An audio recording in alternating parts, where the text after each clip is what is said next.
All right. Hello, chat. How's it going? Hopefully well. We're back. We're gonna continue Elden Ring and definitely not die at all. I have to make up for the disaster of yesterday's boss fights because, oh my god, in those two boss fights from yesterday, I just got rolled repeatedly by both of them. So we added way more to the death counter in one day than I like to admit. So I gotta make up for that now. That's my plan. Also, for those who have been here while I've been working through all the technical difficulties of the new place, I have a creative solution that I found for this lighting problem that we've been having at the new setup.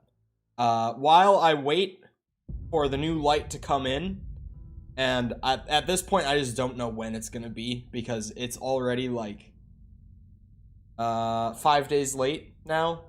So I have a new solution. You're not ready for this, right? You're not. It's creative, it's funny. I don't know if I'm actually gonna do it, but it's a solution, okay? Ready? I just sit further away from the screen. You can't even tell there's a lighting problem. All the way back here, the bottom of my face doesn't get blocked. You can't even really tell. Obviously, the further back I go, the better it gets. Not believing in you. Okay, well, that's fine. My controller's not working. There we go. I had to click into the game because, of course, he's a madman. I've cracked the code. I've figured it all out. If I just sit back here, it's all fine. The only thing I don't know is how's the audio when I sit back here, because obviously my mic has to expand the range of how much of my room it's picking up a little bit. So the audio might get a little bad because it might get a little echoey. I haven't put any foam like in this corner or in that corner to try to keep the echo from happening, because my room is kind of echoey just because it's like open. Like there's no, like, my old room was like kind of L-shaped with the wall in the middle of it. So like it prevented the echo because there's less to bounce around. But like in here, it's just literally a square. So it's kind of echoey. There's a difference. What if we just scoot a little closer, huh? Where am I? Oh, that's right. There was like an entrance to a cave, and I was gonna do this, but it was like the end of the stream and I was hungry. So, but hello Ryan, hello Mr. Fire, hello Tom, hello Finn, hello Sepper, hello JJR. Is that everyone that's sent a chat message so far? I think so. Hello everybody. Fixed? No? Scoot a tiny bit further. Now it's starting to become an issue again. Maybe this is like my happy medium? I don't know. Oh, did I just hear a blacksmith? Hey, yo? No, that's way too, like, long of a pause. Also, there's only been one blacksmith in this game that I've seen that actually, like, sits there and hammers on the thing. Everything flexio? What does that mean? He's trying to speak like the young kids do nowadays. Also, this is really dope. Oh, it's just a minor, okay. Funny thumbs up button. That's it. All I'm saying. That's it. Nothing beyond that. Just, it exists.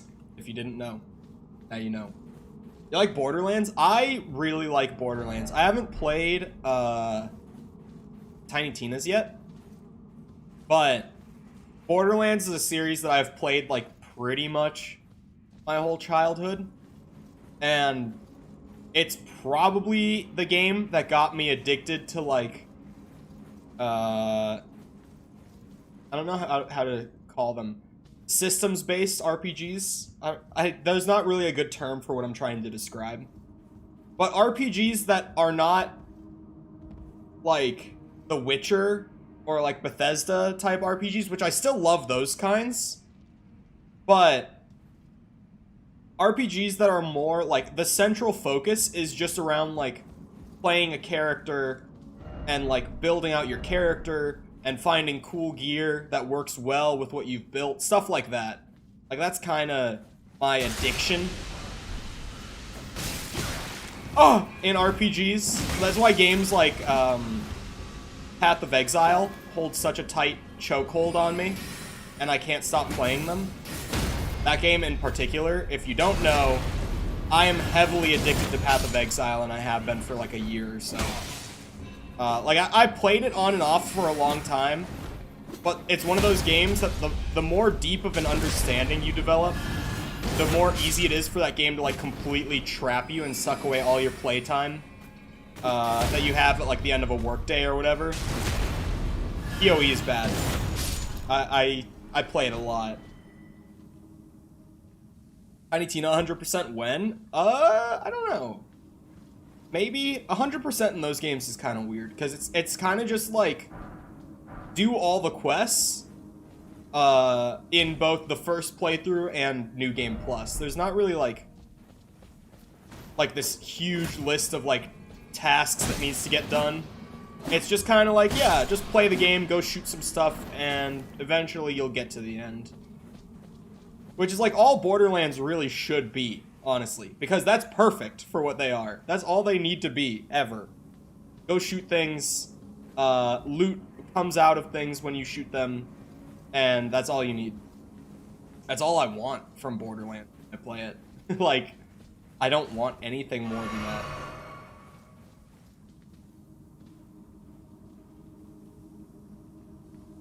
The gun mod in Elden Ring? That actually sounds like a lot of fun. I'm not gonna lie. I mean, it always depends how they're done with mods like that. Because there's two kinds of item mods in like RPGs. There's ones that actually, I saw that. There's ones that like just insert an item somewhere across the entire journey of the game, and they're kind of like put in a good spot to balance out you actually obtaining it. And then there's the mods that are like, start a new character, and you will have all the items included in this mod, and you can just kind of do what you want with them. Which is not so much my thing. Like, I get why people want something like that, because it's like, if I want to download a mod and play Elden Ring with guns, I don't want to have to play half the game to get the guns. But at the same time, it almost kind of ruins the fun of getting the gun. Latency is crazy good on this stream. Were you here yesterday, Tom? I can't remember. Yesterday, all I remember from yesterday, I swear to God, is just malding over that one gank fight. Oh, and I kind of remember the other boss fight, but I really just remember malding over the one really, really difficult boss. Like, that kind of overtook every other memory from stream yesterday.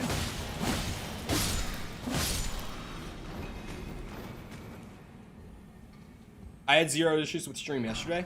Yeah, I'm just not sure if Tom was here for it. Okay, yeah, that's what I thought. I went to Best Buy and just bought a new Ethernet cable instead of waiting for the one to ship. And so when the new one ships, I'm just gonna either hang on to it as a spare, maybe, I probably won't, or I'm gonna return it, which I'm gonna return. Unless anyone is really in need of a 50-foot gigabit Ethernet cable, then I just so happen to maybe have a new one coming in, but I'm pretty sure I'm just gonna return it. They're not that expensive anyway, but like...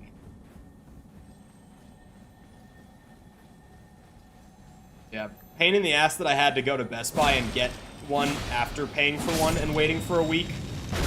Ah! What? I kind of, like... I had that part of my brain light up that was like, you should run, but I didn't, because I was like, no, these have never done anything bad to me. Why did it blow up? The fuck? Ooh. There's a Grace up here? Okay, hold on. I'm gonna go back for that one ledge. I want to explore that, because it looked like there was like a whole hallway back there, too. Also, how many Smithing Stone 4s do I have now? 8. So I can upgrade the Uchi for the last upgrade that needs the 4s. And then I think I can get 2 upgrades past that. So what's the Uchi at right now? I think I could probably get it to plus 14 if I go to Round Table after I explore this. It was on this side, right?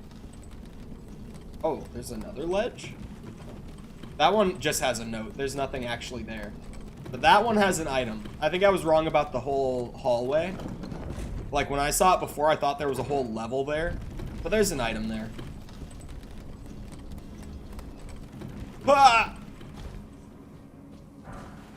Smithing Stone 5. I'll take it. I'm about to need them, so... Thanks for that note, homie. Mans is guiding me back down.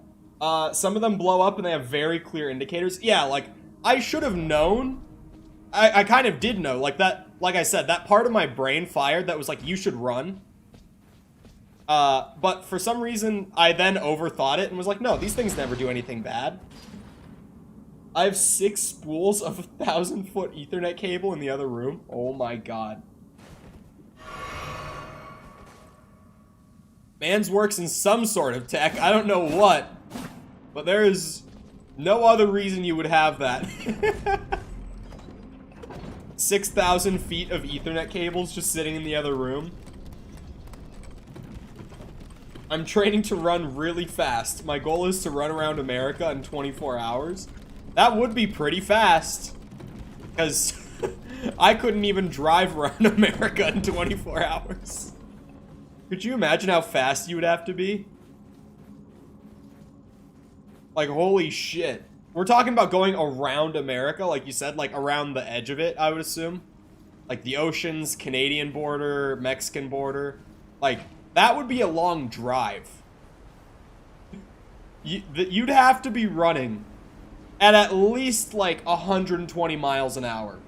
At least. You probably still need to go a little faster than that. Maybe I'm wrong. But like...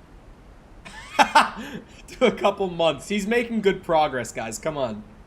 I still need 30k to level up, dude. Actually nuts. Yeah, that seems about right. Accidental marker in the middle of the ocean.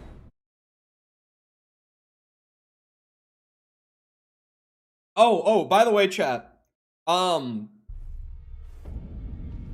the question of the day today, I had such a good one. One that I knew people would want to comment on. And if you haven't seen it yet, I almost want to just do a live participation version of it. Because for the last, like, 5 hours, YouTube's comments have been out. Like, across the entire platform, like, you can't view comments on any, like, videos or posts as of the last time I checked, maybe, like, 30 minutes ago. Because I wanted to read responses. Admittedly, I have notifications on my phone, like push notifications for YouTube, because I like seeing comments just like pop up on my home screen. A lot of people think it's weird that I have those on, but I do. Damn it, I only got to 13. Okay. So I need 2 more 5s. That. Oh, I could upgrade this though. Ooh. I can upgrade that twice. But, because I can't read the comments, I'm gonna ask question of the day live now. So, I want the opinions on, between the choice of 2 superpowers, would you rather be able to fly or read people's minds? Because these are like 2 of, maybe not the most OP superpowers, but 2 of the most fun, I think, like, undebatably, that you could have, right? Along with, like, maybe invisibility also being one of the most fun superpowers you could have. Fly? Reading minds is insane. You for sure don't want to know. Fuck. I can't laugh and talk still. Don't want to know what people would think. I mean, okay. I think I would rather read minds than fly, but it's a close one. Like, definitely I'm with Tom on it being really hard to pick, but I think reading minds might just edge it out. Is like Professor X, X-Men style mind reading? Probably not. I would lean, just for the sake of making the question actually fun, rather than like horrific. I would say you have the ability to turn it on and off at will. Because I just remember, like, some of the most one of the most interesting, like, ideas in Logan, for me, was, him not being able to, like, turn it on and off. I can't remember if that was always the case, or, like, an old age thing. I haven't seen any of the X-Men movies or, Logan in a while, but like, that would suck, to not be able to turn off, like, hearing people's thoughts. It was an old age thing. That's kind of, like, I said that, and then I remembered that I thought it was because he was getting old. But that was definitely one of the more, like, fucked things in Logan, of which there were plenty fucked up things in Logan.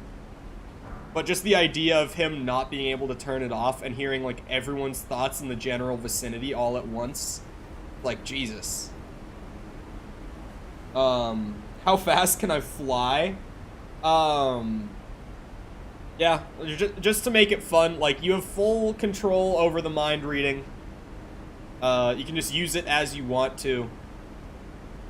And you can fly like Superman fast, just for the sake of the question not being too deep and just, you know, being enjoyable.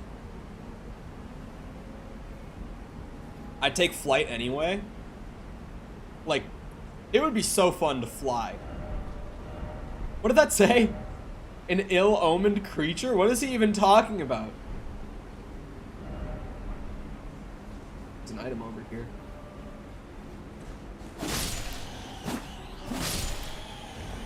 I hear singing. Is this the ill-omened creature? Likely strong foe. Can we carry people with ease when we fly, or is it realistic? Let's, not realistic. More fun. Who's more powerful between Superman or Captain Marvel? Aren't they pretty much the same character? Like, Superman probably edges her out, but I admittedly don't know much about either. Like, when you look at them from the outside, not really, like, being a Superman fan or a Captain Marvel fan, they seem like pretty much the same thing.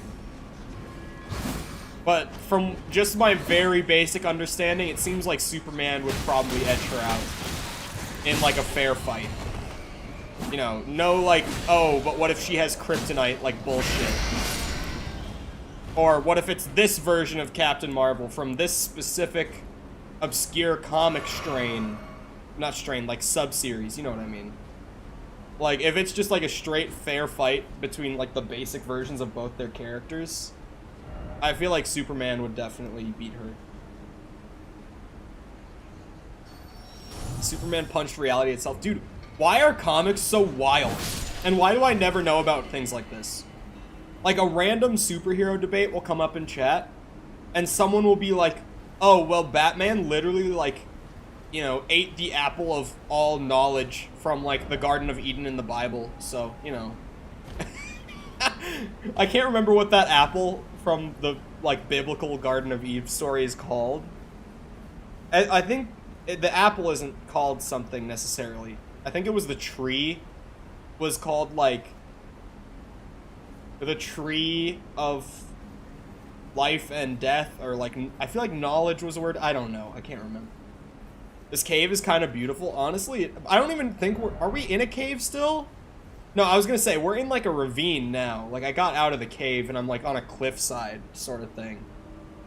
Was it the Tree of Knowledge? I feel like I've heard some, like, stretched comic, or not, what? Sorry, read chat while speaking. I feel like I've heard some stretched title where it's, like, the tree of knowledge of life and death, and like, but I feel like tree of knowledge is just, it does sound right. Like, it was just way more basic than that. Comics are actually creative and interesting compared to mainstream shit. Yeah. I always just hear, like, random, like, wacky shit, though. That's, like, Superman literally punched reality itself. Of good and evil! Okay, thank you. I was like, I thought there was some, like, long-ass title I had heard. The tree of knowledge of good and evil. That is absolutely right. That's what I was thinking. Armament ahead. Katana, perchance? Probably not.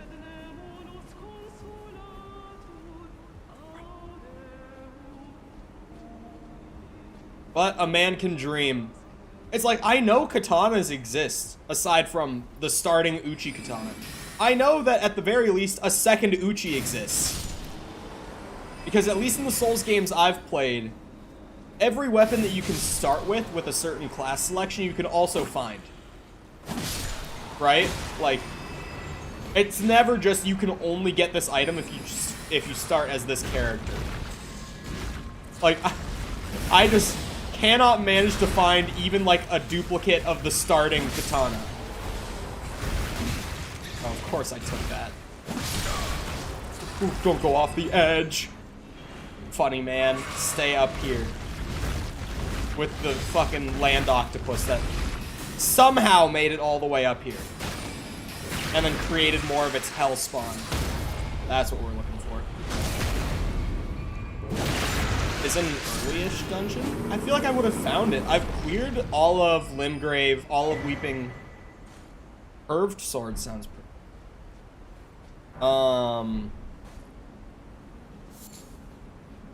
I've cleared most of Liurnia now.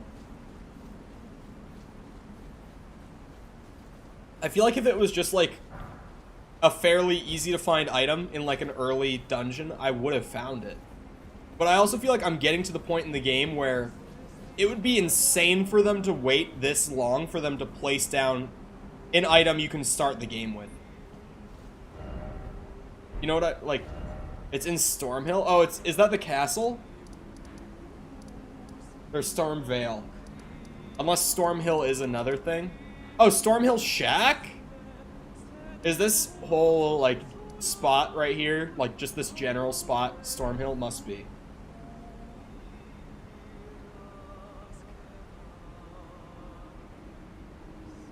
People who actually say flying is greater than mind reading should be banned.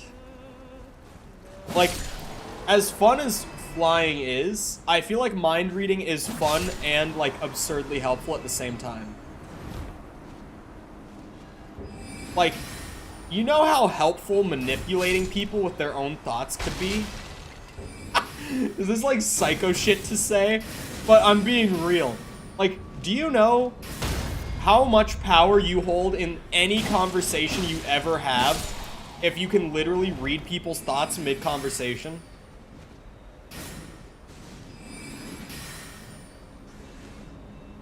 Oh, that's all I'm saying, man. Like, that's a lot of power you hold as soon as you can do that. Cole's becoming a villain. No, it's like, dude, you want this new job that, like, starting wage out of college is like 80 grand? It's yours, dude. You have it. It really said manipulate, gaslight. I didn't say gaslight. But, like, if you can read someone's thoughts, you can instantly gauge reaction to anything that you say, and possibly also, like, in an interview type setting, when they ask a question, you can probably, like, get the answer that they're looking for. You know? Like, flying is straight up fun and, like, useful in the sense of getting around. Reading minds is really fun and insanely helpful just in general everyday life. Wanting X for the power is like the first step to being evil. I'm not saying be evil. I'm saying get good job. Oh. Gauge interest in conversation, perhaps? Who are you? The fuck?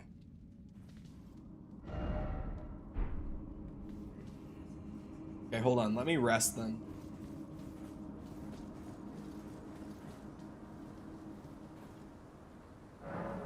Mind reading has to be proximity based. Oh, yeah. Yeah.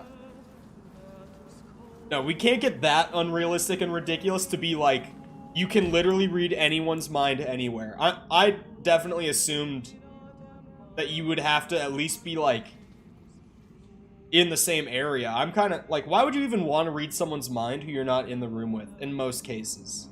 Like, maybe there's edge cases, but really it's like, when are you ever thinking about reading someone's mind who's not in the room? Like, am I wrong?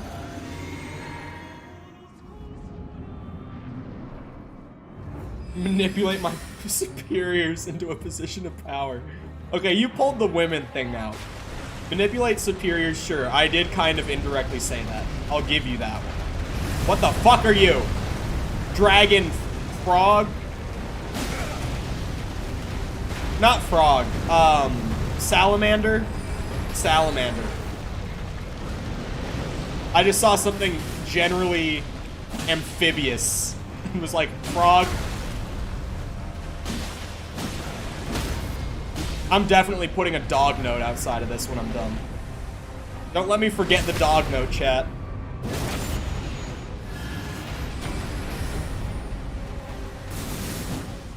He has iframes for all of that, dude. Ow! Don't do that to me. He's fucking sick, though. Like, he looks awesome. Lava salamander.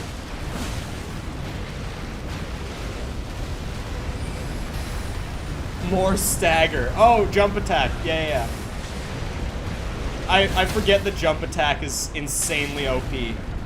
Because, you know, I'm used to Demon Souls and Dark Souls, like Dark Souls 1. So, I'm not exactly used to being able to just jump by pressing X in the slightest. Like, that is not at all something I am used to. In Souls 1, to jump, you have to sprint forward and then let go of circle and tap it again, like, really quickly. Like, the jump is really wonky in Souls 1. Oh my god. This is so fucked up. Why did you suddenly just whip out some fucking crazy schmoves on me right at the end? Slice his belly. This isn't Souls 1, I know, but I bring it up a lot because that's my frame of reference.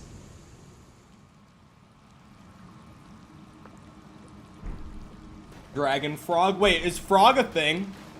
Is frog a thing I can write in a note?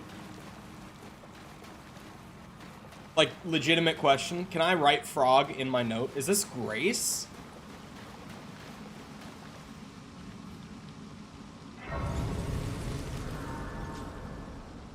Gale Tunnel? Where? I don't know where Gale Tunnel is. But I think it was you yesterday that said that you thought I was gonna find it when I was over by the castle I found Radon at. So maybe I just go and search that area. If I can find it. Shit. Is there something vaguely similar to frog that I can write in a note? Like, I don't know. Lizard? Gecko? Anything amphibious or reptilian? Perhaps? Fish? Fish? Is this a fish? Oh my god, it's a fish. Okay, so the fog door was like... The summon sign was right next to that, so I know that this is outside of the fog door. Shit. How do I get to the finger?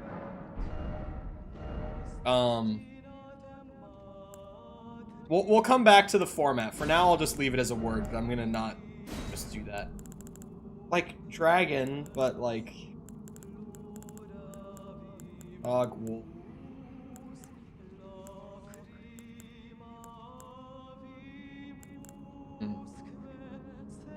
Kinda looks like dog.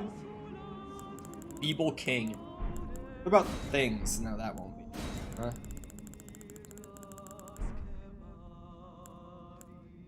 Hold on.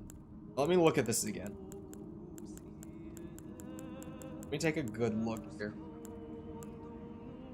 Horse? That could be a horse. I don't know about you guys. Slug? Wait, was slug an option? Oh my god, it was. Raptor? Raptor is a stretch. Slug is a stretch, but like it's a funny stretch. In the opposite way, like Raptor is playing it up, Slug is playing it down. And I feel like playing it down is funnier. Snake? I feel like Snake is closer. So hold on, how do I...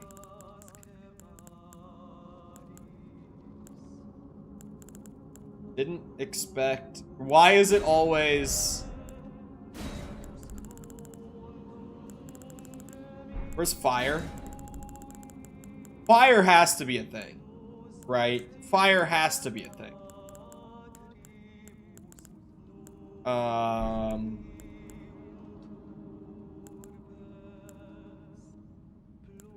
Like, concepts? Oh yeah, here we go. Concepts is what we're looking for.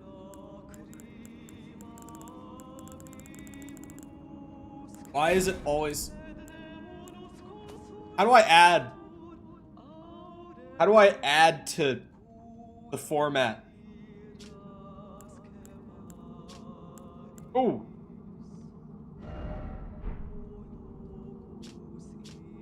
Hold on, wait. Fuck. Shit. Hold on. This changes everything. This changes everything.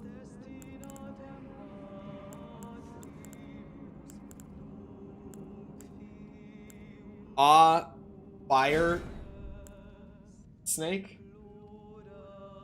I will add a gesture probably.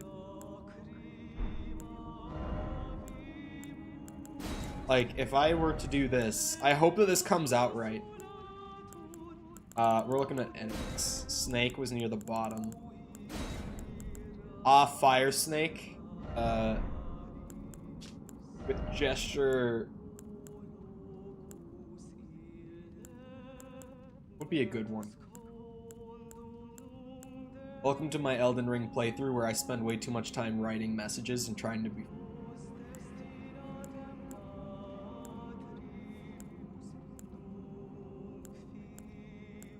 Grovel for mercy?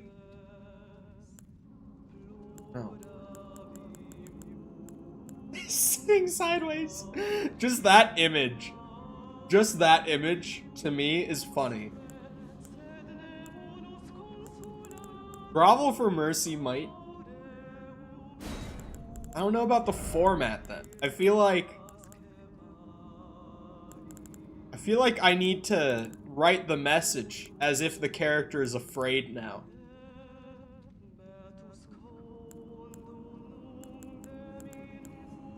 Like, maybe be wary of. Didn't expect, possibly. No, don't know.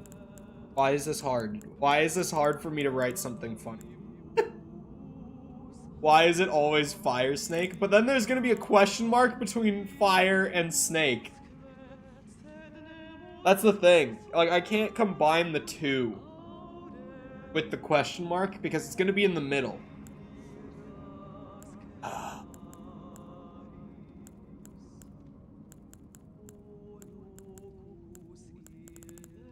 Like, there would be so many formats that would be funny. Is afraid? Oh, wait. If you read it that way, yeah. Oh, the line!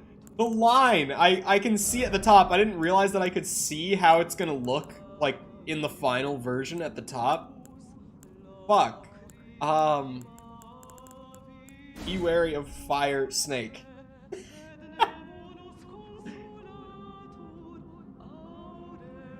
Average Souls player. of fire but snake.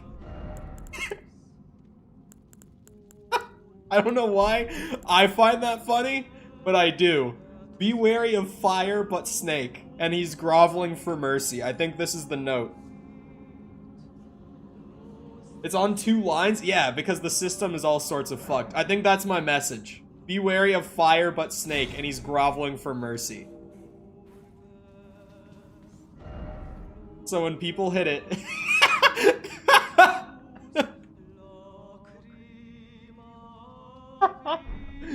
That's it. Boom. Be wary of fire but snake. The but was really the key there that we were missing. That's what we were looking for. This is why we spend so long crafting these magnum opus messages that get like 1 appraisal over the course of the next week after I leave them. This is why we spend so long. Because that one person is going to see something very funny. That one person who comes across it will enjoy it. Should have taken off your clothes to do a naked gesture. Well, think of that. Now it's too late.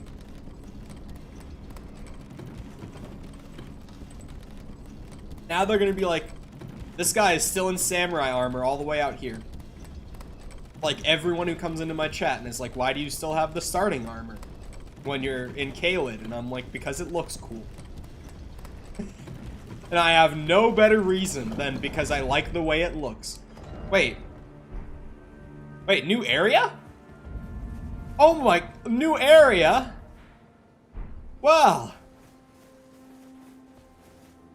damn, I really thought that like this grand lift was the way forward that I was missing. And I thought like the key to that would be in Caelid, but I was wrong. You know, I don't even want to hit the grace. I'm gonna come back to that. Okay, so because I want my first entrance to like come up the whole thing again. So when people thought I was going to find the tunnel,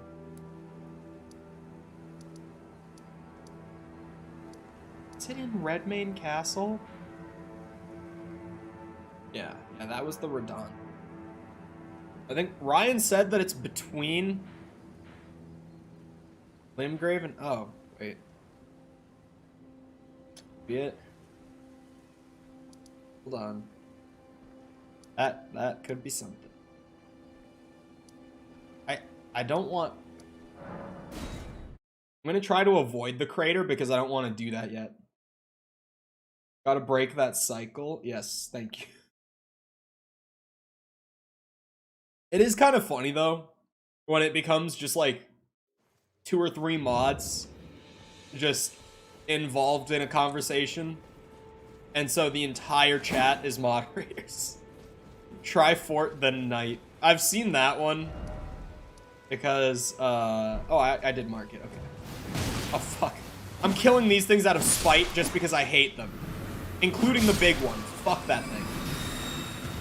You guys all deserve this one.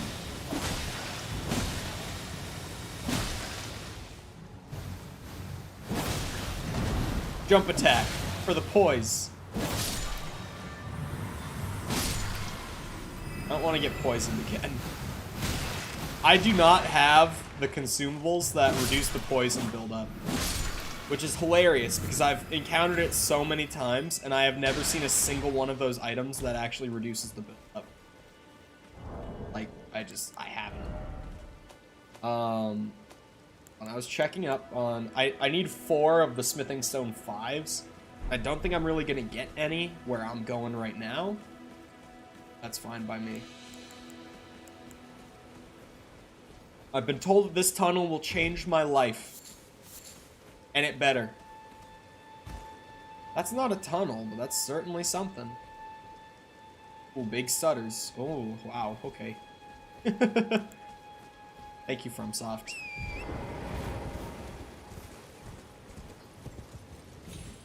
There's magic for poison? Oh, actually, that one. I think I've seen this guy before.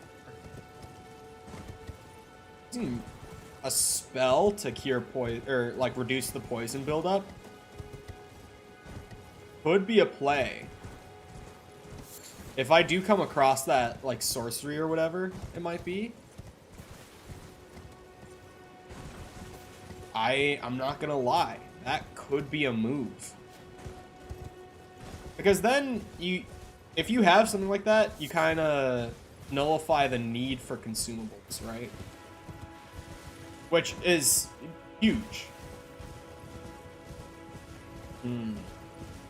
I want to kill the bear.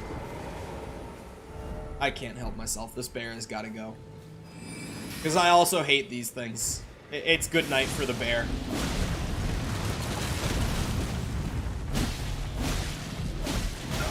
Ow. Ah! Fuck you, bitch.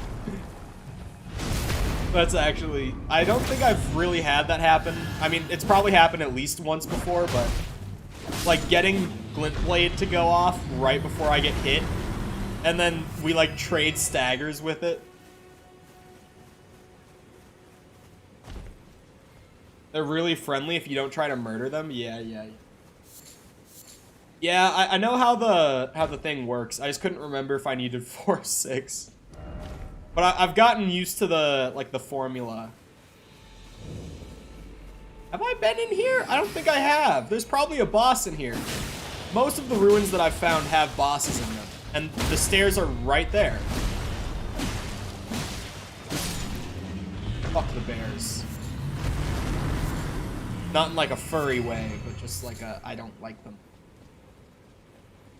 Troll fought?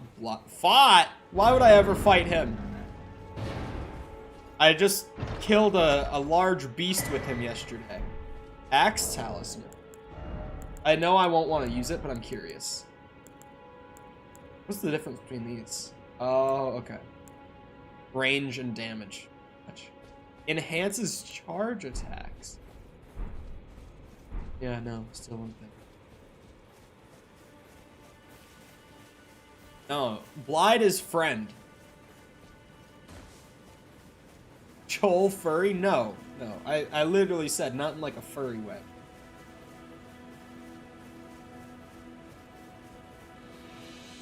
I saw a clip that went pretty big.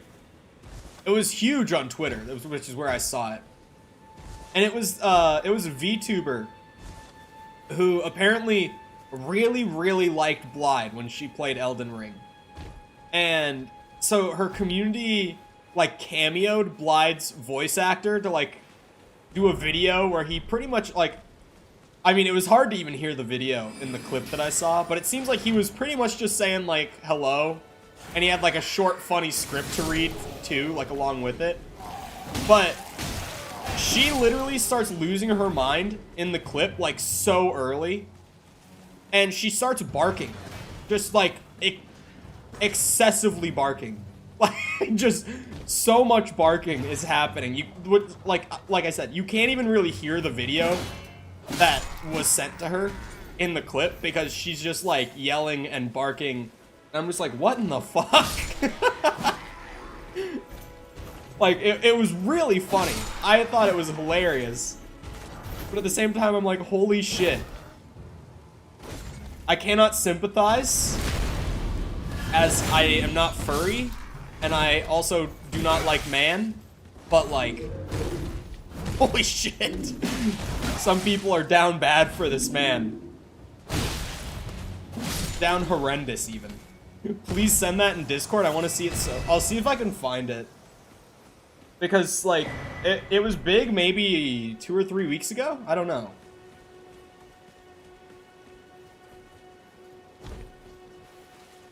It was a bit ago. But it was really funny. I thought it was hilarious, at least. How many of the golden seeds do I have? I should have looked right when I got that. I think I only have this one, right? Wait, where do they get stored? Are they in tools? Where do the golden seeds get collected and stored? Crafting? No way. Oh, as like upgrading materials. That would make sense. Okay, so I have 2. I need 1 more, I think. I don't know if I need 3 or 4. I honestly didn't look, but I'm gonna assume I need another 3 after the last one. If I need 4, I'm gonna lose my mind. Because I just want to get 10 flasks, like, between the 2. Even though, really, in my case, 10 flasks just means like 8 healing flasks and 2 of the magic ones, because I really... Honestly, I could probably swap out to only having 1 magic flask. I'm gonna be real. Like, it's very rare that I use the second one. And it's pretty common, at least with bosses, that I use all of my heals, because I'm bad at the game. So, I could realistically swap out to having 8 heal flasks right now, if I wanted to. But on those rare occurrences where I, like, do want to have the second magic flask, it is really, really nice to have. I almost choked on my food because of that explosion. It's one of those explosions that, like, you should see coming because there's so many barrels, but you just think that you're fine, and you charge through, and then it's not fine. Seek medallion. What is that, what's the symbol on the left side of my screen, chat?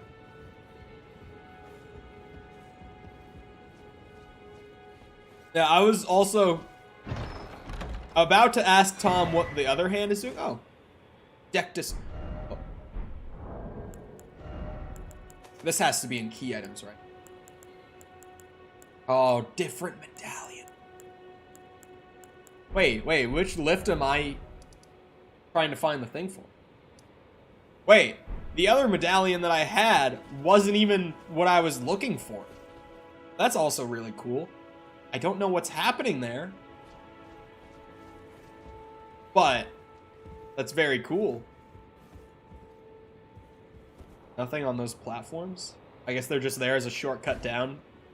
If you maybe are someone like me who almost every single time they log on for the day forgets that you can slide down ladders now because this isn't 2011 anymore.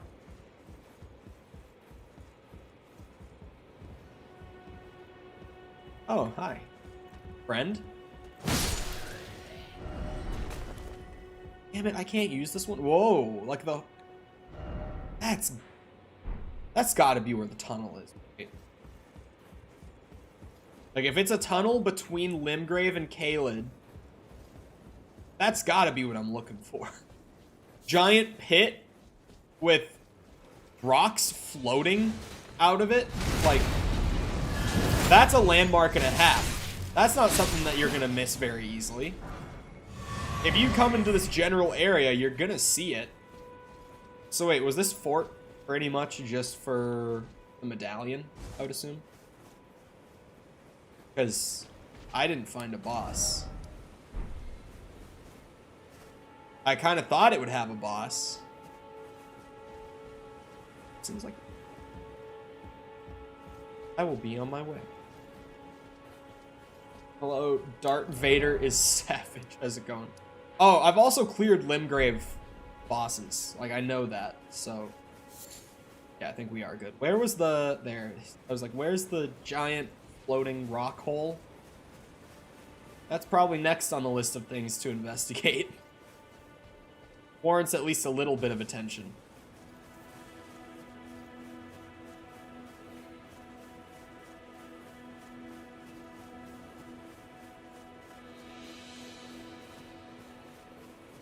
Oh wait, this is the meteor. Oh, well, I don't want to do that yet. Never mind.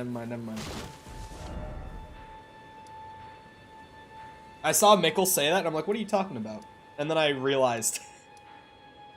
Okay. Maybe I travel back to Caelid and look for it then. Try horse and room. God, the lighting is rough, man. Ugh.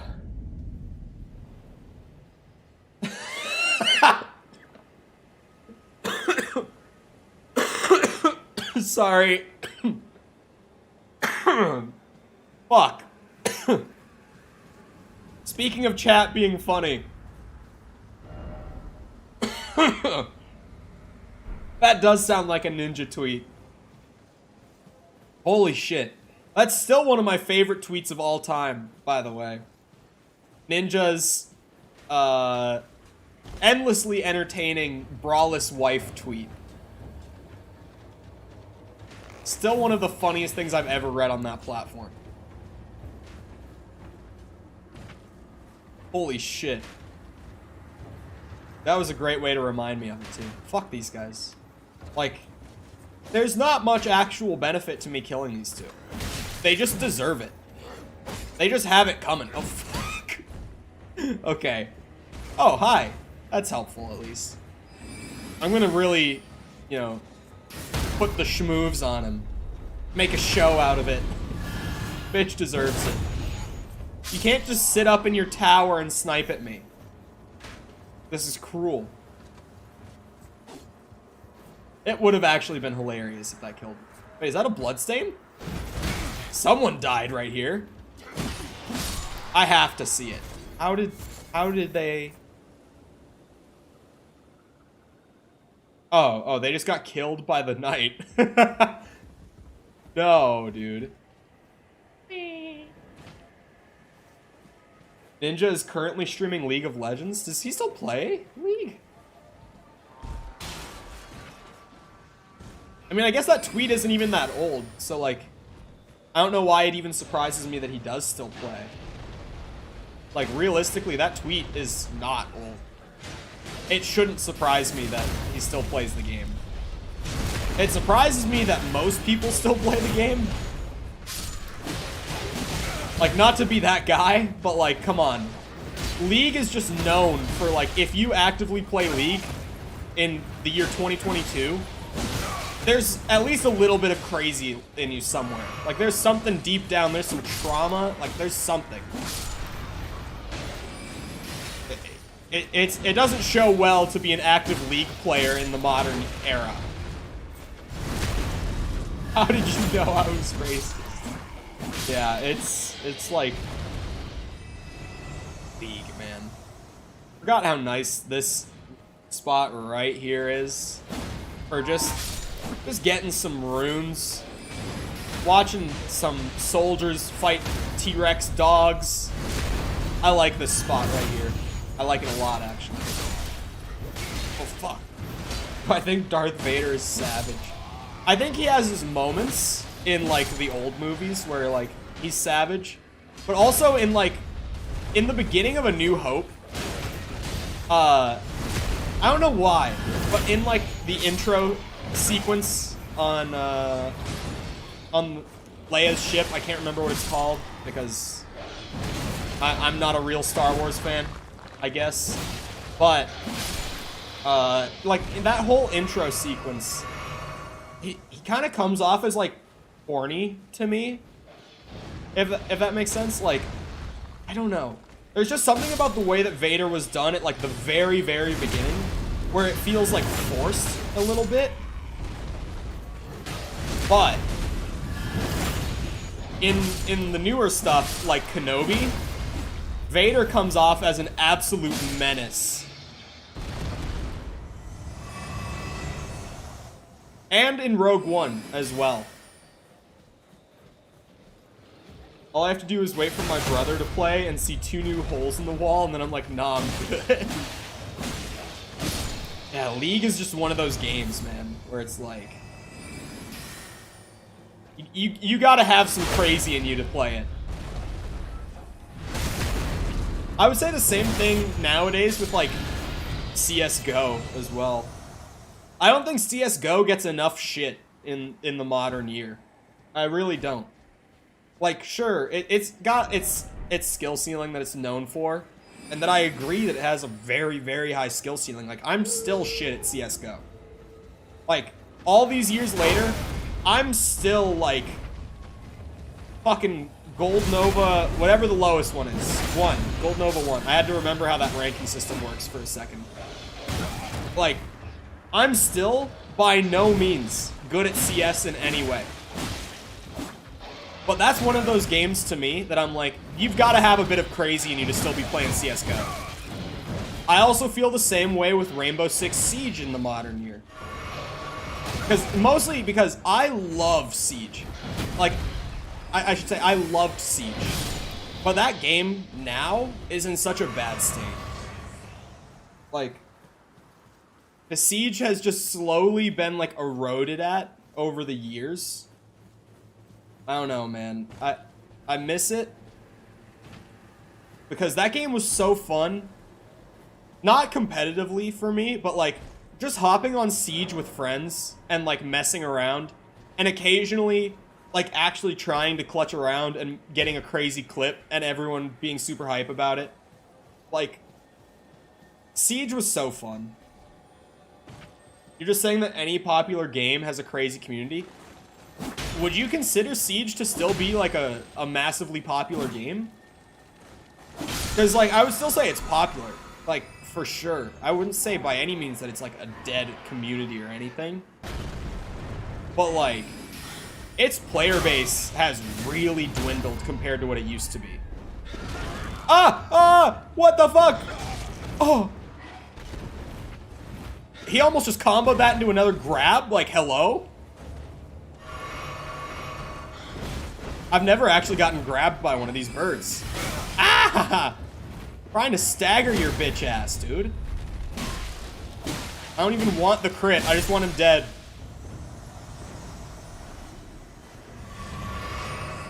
Yeah, no, like, it's still popular. But it's definitely far less popular than it used to be.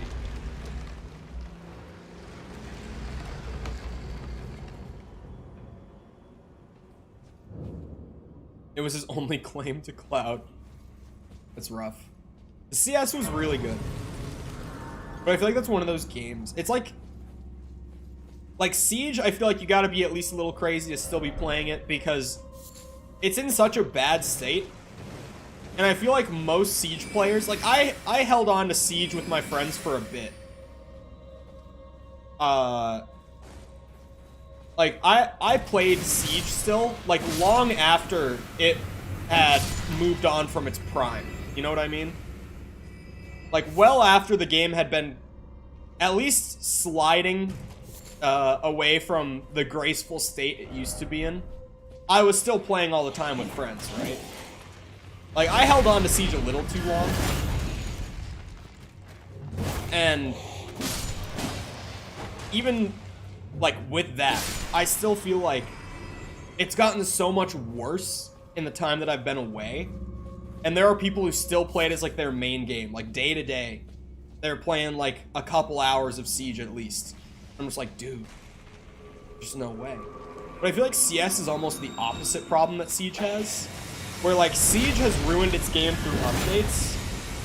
I feel like Counter-Strike has almost become dull because they've done like absolutely nothing with it. Like, there's no new game. The game is turning 10 years old this year.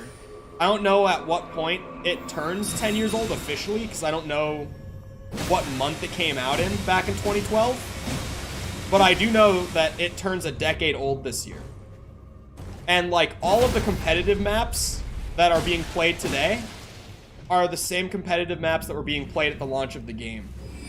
And like, sure, they bring in like little, you know, offshoot maps to play from time to time to try to like add in some variety, but they're always terrible. Like, you always play them for like 3 games and then you're like, okay, well that sucks. And then you go back to playing all the other maps that you've been playing for the last 10 years. Can't believe they haven't added a battle pass yet. Oh no, they have. They've had a few battle passes in CS.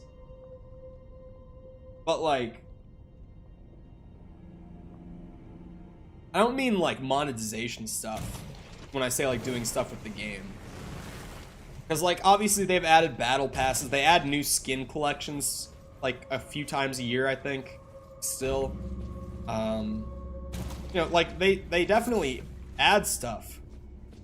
But I mean like there's no meta changes in Counter-Strike, which, to be fair, it's probably because the game has a sandbox that's so finely crafted for competitive play that you don't need to change anything.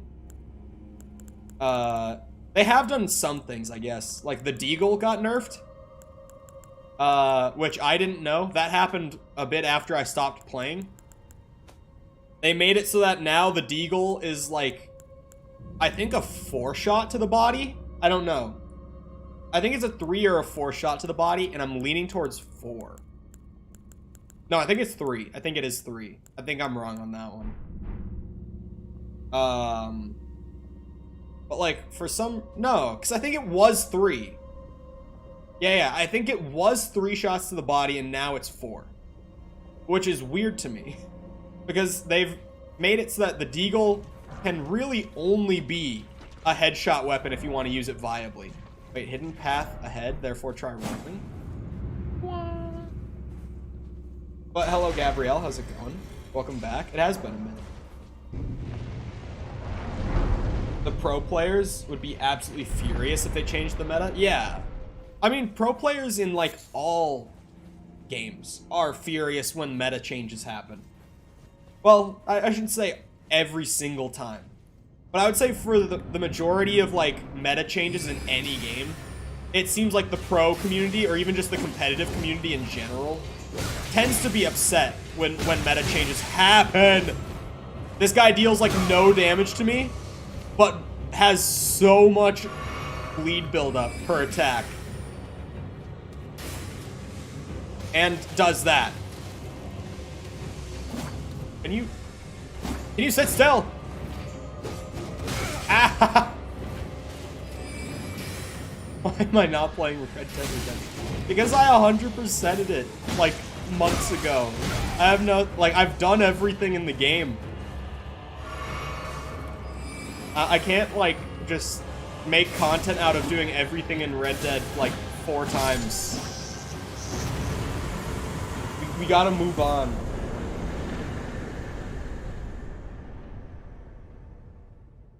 Hello, Ozzy. Welcome back. How's it going?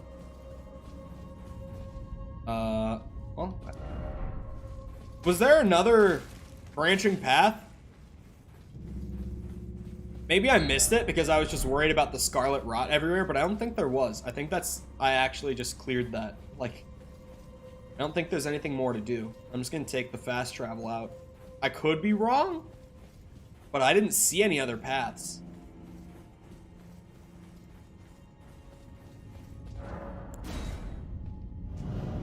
Finding a new streamer? Fuck this. Like, it was such a fun game to stream and do the 100%. But, you know, once you've done literally everything you can in a game, like, you have to find something new to do for, like, streaming stuff.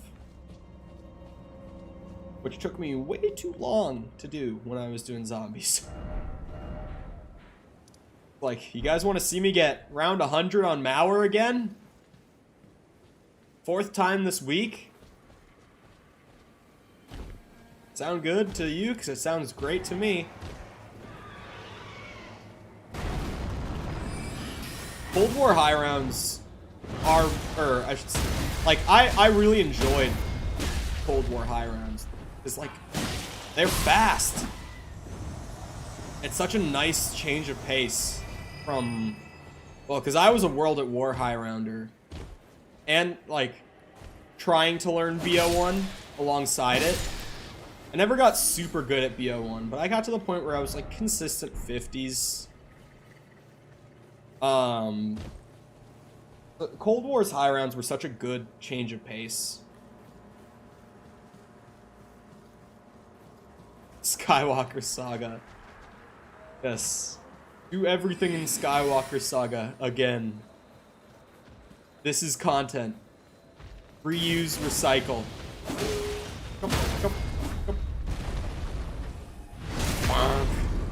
Not gonna lie, KOTOR mid, not gonna lie, awful take. One of the worst I've ever seen from a moderator of mine.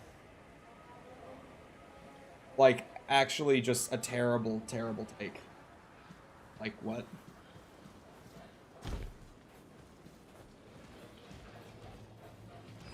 Oh, specifically episode 2. I mean, playing Attack of the Clones in the Skywalker Saga is way better than actually sitting down and watching Attack of the Clones. Like, there are not many movies. I should say, there's not much in the Star Wars IP at all that I would want to watch less than Attack of the Clones. It's like, I would rewatch episode 8 before I would rewatch Attack of the Clones. Watching someone play it was mid. I feel like it's one of those games that's like, the game is really good, but it's not a great playthrough game. Even though you think it would be, I think it comes down to, like, I know what it comes down to for me. I'm trying to just form my sentence before I speak. It's not that I don't know what it comes down to, because I do. There is one crucial thing that makes that game bad for a stream playthrough that I did not anticipate being as bad as it would, or was. Sorry, not would be, was. And that's the lack of player character voice acting in dialogue. In some games, it's fine. Like Bethesda games, right? Like Fallout 3, New Vegas, Morrowind, Skyrim, that sort of things. Like, in those games, it's fine, because dialogue is such a small part of the game. At least when you look at the total playtime spent, it's like a very small amount of those games is dialogue. KOTOR, on the other hand, is like 60% dialogue. Like, if you look at the total time spent playing the game, it's like at least 60%, I would say, is spent talking to people. So when I have to read out loud what I'm gonna say so that anyone watching can even like be on the same page of what's happening in the conversation, and I have to do that every single time, it's kind of awkward. You know what I mean?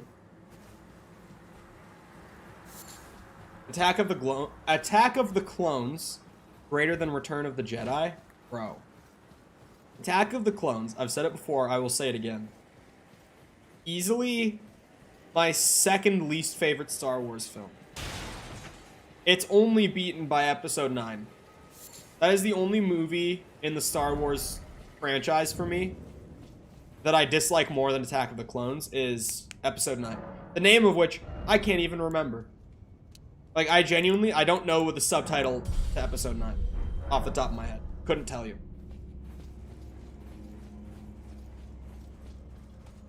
Like, Episode 9 was so bad.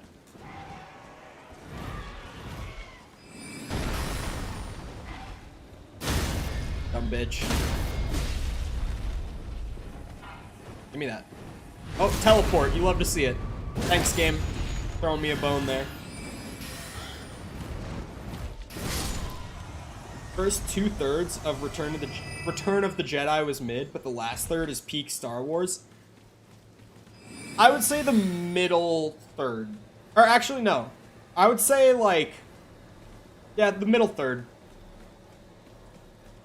Generally, I think the opening 30 minutes to Return of the Jedi is great.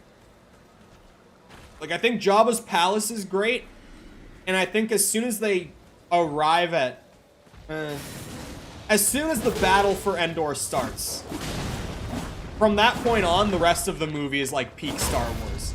But in between, there is like a very dry spot. Because generally, this is also known, Return of the Jedi is in my top 3 Star Wars movies.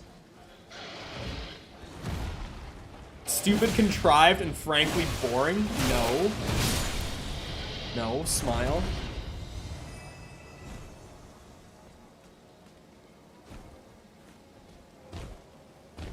I know where my Star Wars opinions belong, in the dirt. Also, I like Attack of the Clones. No, you do not. Fuck off. No one actually likes Attack of the Clones, okay? Some people might like the concepts. Some people might think some of the scenes are fun to watch. And that I will agree with. The concepts and the scenes to watch. The actual execution of the movie, I will not defend. And I refuse to entertain those who defend it. Ah! Fuck off! Fucking bitch-ass raptor dogs.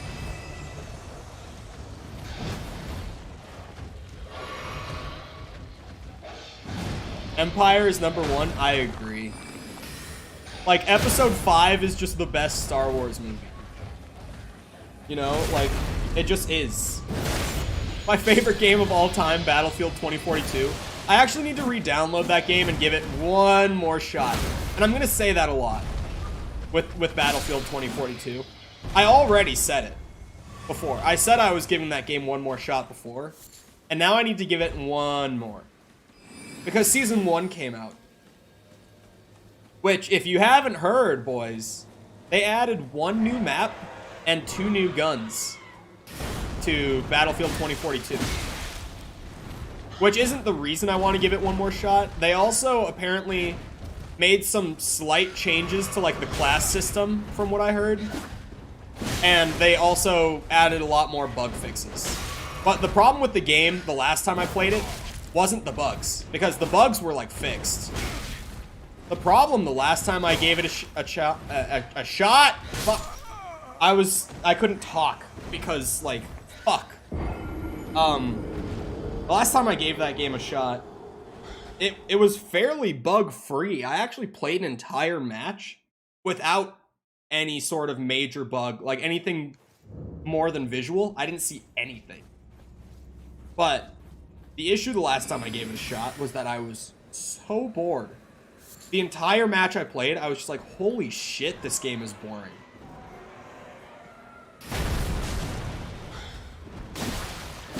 Episode 5 mid? Bro, no.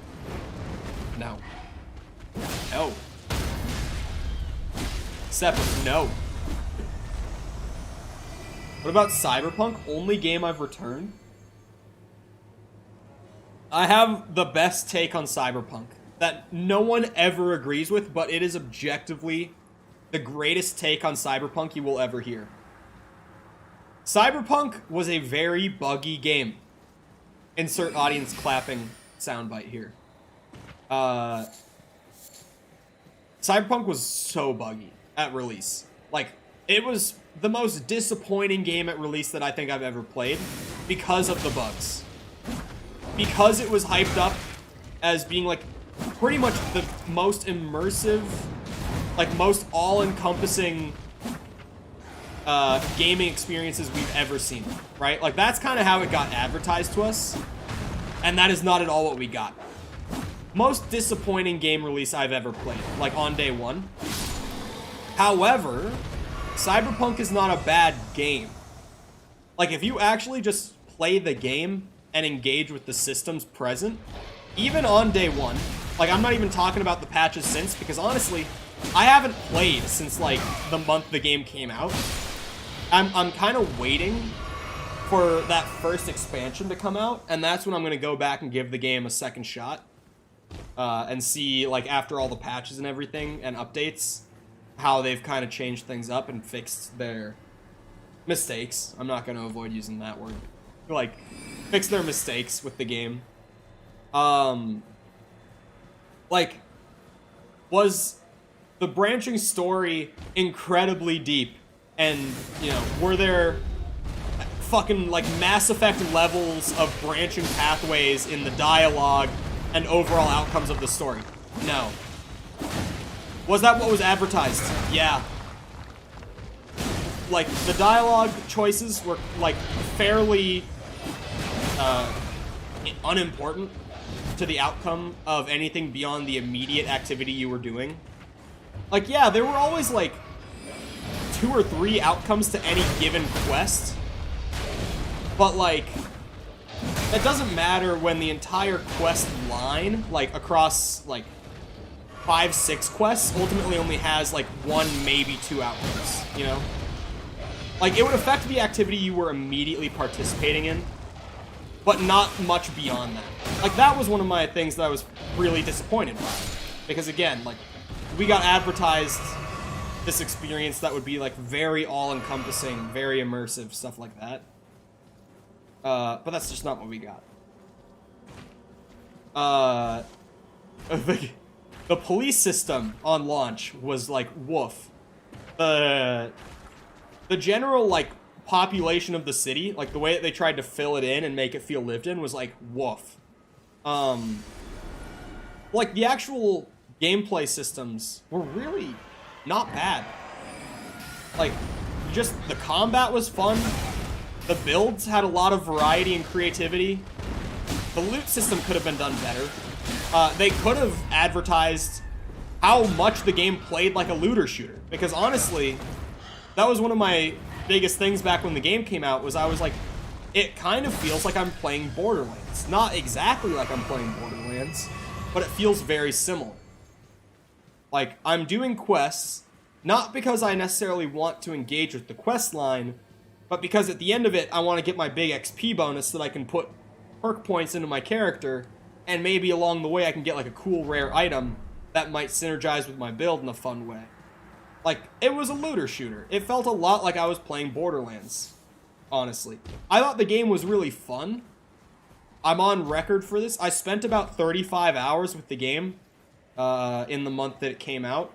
Mostly front-loaded into like the first couple weeks. Little bit into that third week. About the time that January hit, because it came out like December 8th or something like that. I can't remember exactly. But like, yeah, I think it was like when January hit, I kind of just dropped the game. And I haven't really gone back at all. I haven't. Straight up. Like, it's not like I haven't really gone back. Like, I haven't gone back.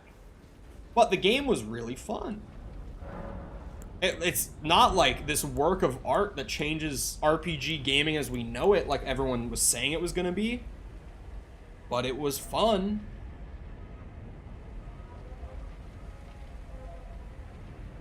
I definitely want to check it out when the next expansion drops, since I haven't played it since the general launch period. Seeing the game with way less bugs and with new content added will probably be a lot of fun.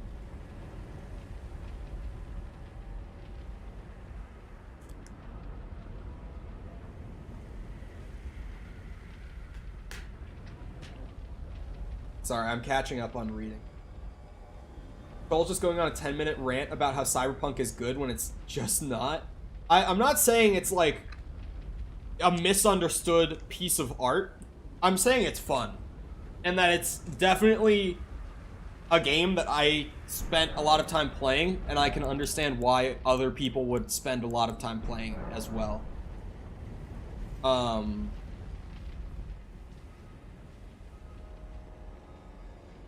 Dropped out in the first 2 months. Whoop. 3 souls. I can't find this tunnel.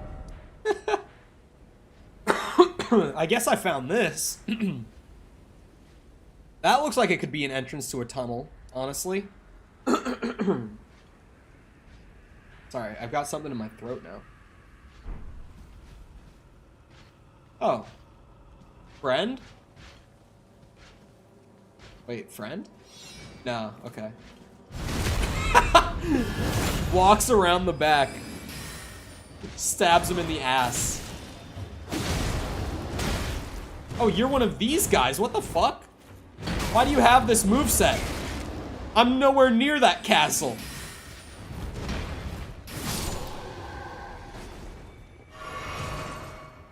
I did drop a marker on. In between Limgrave and Florida? What, like, water is there? Are you saying, it could be in that ravine. Actually, this kind of looks like an entry point to something. I'm gonna be real. I think I'll check that out, honestly. Let me fast travel up.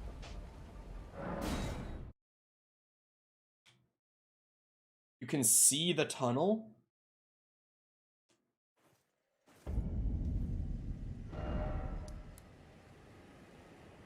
On the map?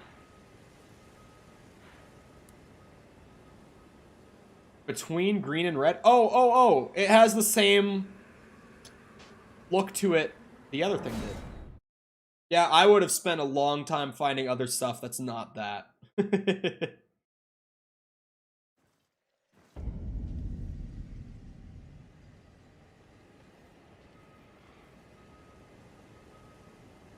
I'm gonna be real, I tuned out midway through Chol's take, or I just read that as Chol. He didn't even say Chol, he just said my... you could say I understand why people enjoy it about any game. I'm not saying, like, I understand why you enjoy it. I'm saying I enjoyed it.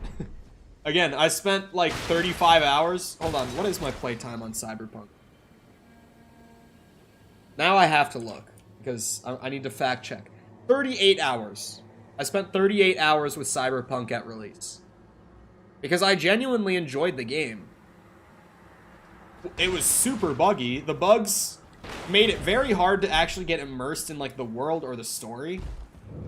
But just, like, playing for the sake of, like, building out a fun character and enjoying what was there that was actually solid, like, I had a good time.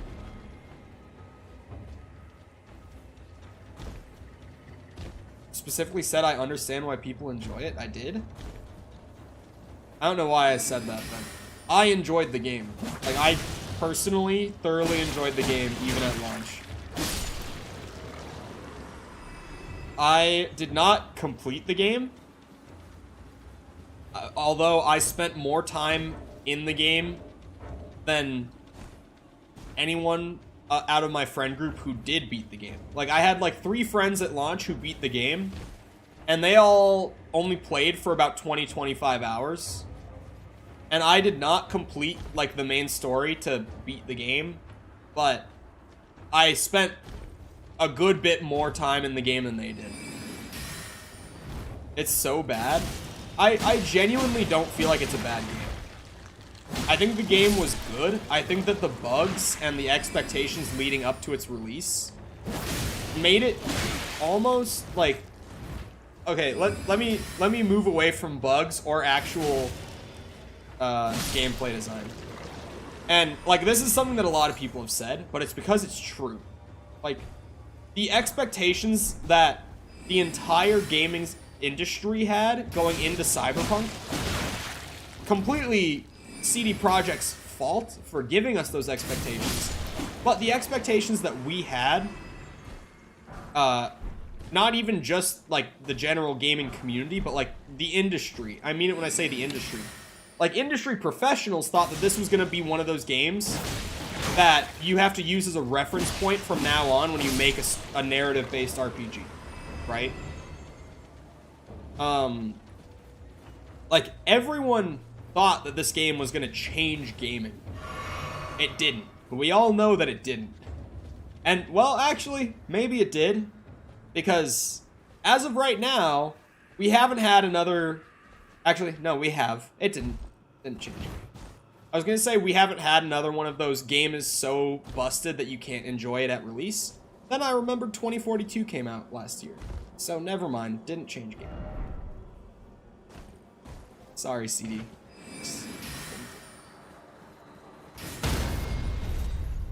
Jump.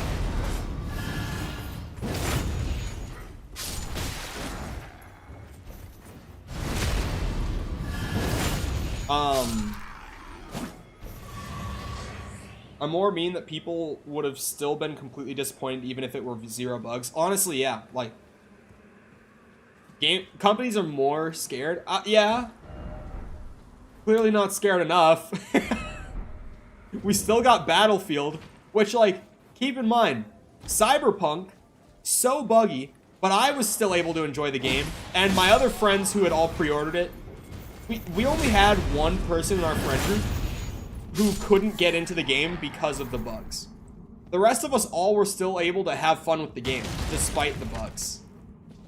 Like I said, like, I had nearly my whole friend group at release, like, beat the game in the first couple weeks. But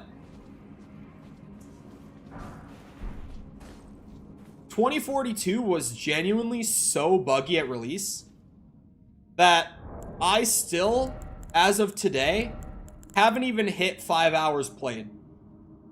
I paid $60 for that shit. And that's including, like, Battlefield Portal, which is probably the most enjoyable part of the game. Not to say that I love it, because I don't. Because holy shit was that disappointing. Like, the 1942 portion of the game had, like, literally 3 primary weapons for both sides. Or no, sorry. It was 6 primary weapons.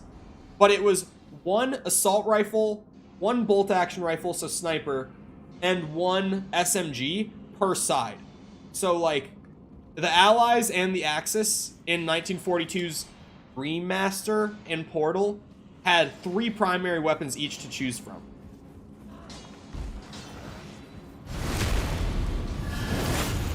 So you paid $60 for that, but you won't pay $2 for a Ahsoka. Yeah, I won't, because 2042. Okay, hear me out. If you're a Battlefield fan, you can probably see where I'm coming from with this, right? I did play the beta of 2042. I did think it was bad. Even when I played the beta, I was like, this isn't good. But I also thought to myself, and my other friends agreed with me when I said this, Battlefield 4 existed in its launch state, and Battlefield 4 is now my favorite Battlefield game. And I'm a very long-time Battlefield player. I've played it a lot. I'm a pretty big fan. And like, you know, Battlefield 4 at launch was like about as bad as 2042 was at launch. Like, people who didn't play it back then, like, maybe don't know. But Battlefield 4's launch was like disastrous. Like, historically disastrous among the community that played it back then. But so going off of that, I was like, well, they'll probably fix it, and it'll probably be really, really fun. That hasn't happened yet. Maybe it will still happen. I don't know, but it really doesn't seem like it. Just going off of like the Season 1 update and the fact that Season 1 got delayed even before we got it, it kind of seems like the game is dead in the water, production-wise. Which, like, it makes sense, because, to be fair, Battlefield 4 didn't die on release the way that 2042 did. Like, people who kept up with that game at all already know that, like, 2042's player base dropped from, like, I want to say on launch day, it was probably like 50,000 players concurrent, because Battlefield games always have low player base launches and build up over the course of like the first month or so. Because it's, for some reason, Battlefield has always been a game that people are very afraid of pre-ordering. Maybe it's because of Battlefield 4 and 5 in 2042 now, and Hardline, I guess. I thought Hardline was great. I've said it before. I'll say it here. I'll say it right here, right now. I thought Hardline was great. I'm genuinely, to this day, sad that I can't really play Hardline because it's actually that dead on PC, to where you just can't find servers that are populated. Like, with a server browser, you're going to struggle to find one game that has like 60 people in it. Like, you just can't find a populated game of Hardline anymore. You even actually struggle to find any games with like 30 players in it. Like, it's that dead on PC in the modern day, which sucks because I think it's really fun. Dumb? Yeah. Fun? Absolutely. Anyway, like, Battlefield games, I guess, have historically had messy ass launches. So people normally don't pre-order. They normally like get in on the hype after people say this game is good, right?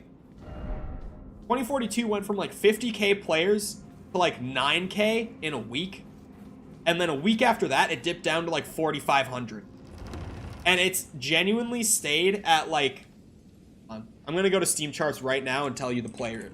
Ready? I will tell you how many people on planet Earth right now are playing Battlefield 2042. I don't know how low this is going to be, but I'm going to guess it's low. A lot higher than I thought. It's way above its average as well over the last 30 days. So maybe Season 1 actually has done some good. Hold on, can I look at the chart real quick? Oh, yeah. Yeah, Season 1 hit like, I think a week or 5 days ago. week-ish, 5, 6, 7 days ago. I don't know. It was roughly a week ago. And on June 9th, which for people who might be watching VODs, it's the 14th right now. So as of 5 days ago, the player base suddenly took a big jump up and has held pretty steady after taking that jump up. Right now, there are about 7,500 people playing. In the last 24 hours, though, it peaked at a little over 10K. It had a jump up after Season 1. And it's actually doing a pretty good job at holding that population increase right now. So,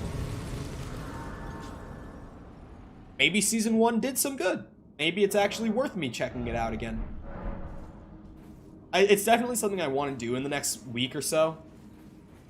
I just have to kind of remember to do it and be in the mood to do it. Check Infinite.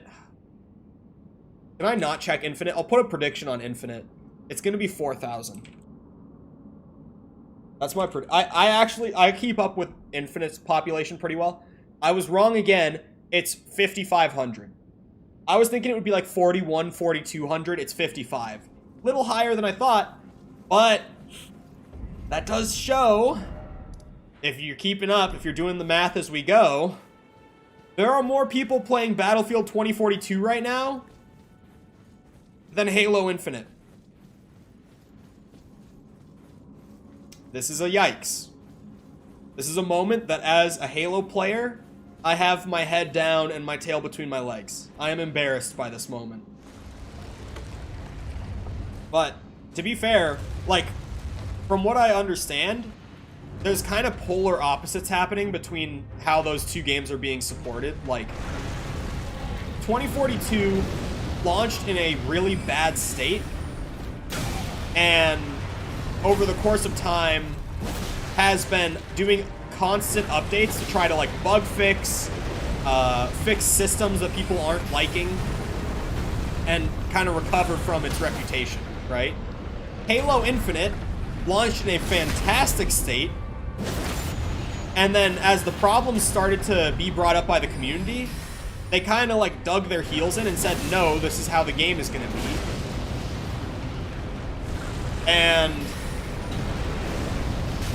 still to this day, like as they update the game, just add new problems. Like when Season 2 dropped for Halo Infinite, after 6 months, get this, they introduced a bug where the battle rifle, the spawn weapon in competitive, keep in mind, the workhouse gun that you will almost always see a player using in any moment of any competitive match. They added a bug where the fire input on that weapon just gets eaten. Like, you pull the trigger to shoot, or you click left mouse, and nothing happens. The gun does not shoot. Like, that's Halo Infinite's update cycle since its release. Like, Halo Infinite had an amazing start, has slowly lost its player base's faith over time. 2042 had a really bad start and has very, very slowly, but surely, started to gain back some of its players' like goodwill and faith. I see that. I saw it on the side. This is a life-changing moment. This is the katana I have been waiting for. Oh my god, I have to upgrade it right now. Look at the difference! My magic Uchi plus 13 does like double the magic and physical damage that this thing does. This thing also has just better scaling than the upgraded magic Uchi. It has more blood loss buildup. It's heavier, but like, the fuck cares? I'm gonna have to put an ash on it. But, hold on, could I?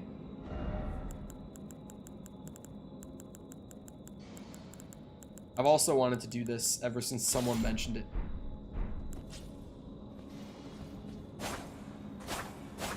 How do I use the one in my left hand? Chat, how does this work? Oh. Oh, okay. If I use L1, it just does like dual wield attacks. The Ash is OP? The one that it comes with?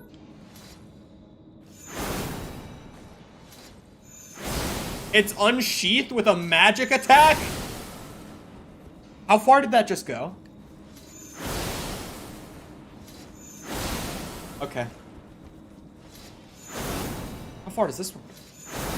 That one's got a bit of range. This thing's got a lot of range. Okay.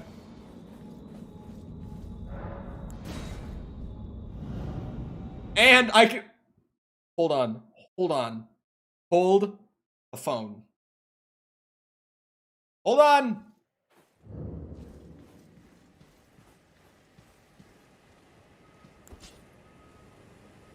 Oh, do I have to get a little creative? Hold on.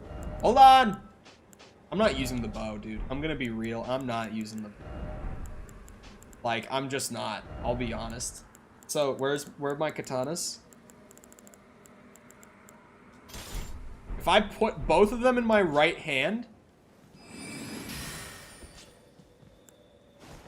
Oh, dude! Check out this combo. Oh my, holy shit, dude. But look at how bad its damage is. Like, I need to upgrade it.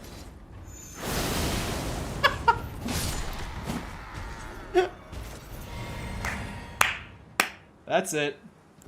The amount of times throughout this playthrough that I've said we've broken the build, this time we have. I have kept Glintblade Phalanx as just like a thing I can whip out to prepare, or probably mid-fight if I have enough time to do it. And I can use this on top of it. We won, boys. You know, we'll just put ourselves into NG Plus real quick. But we've already won. I just did what?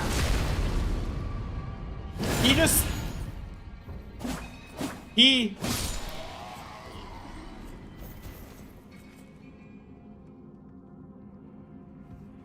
staggered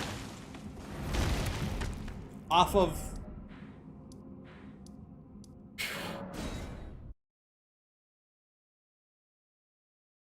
How many deaths do you think you'll end with? Well, now we're never hitting 500. This is unupgraded, by the way.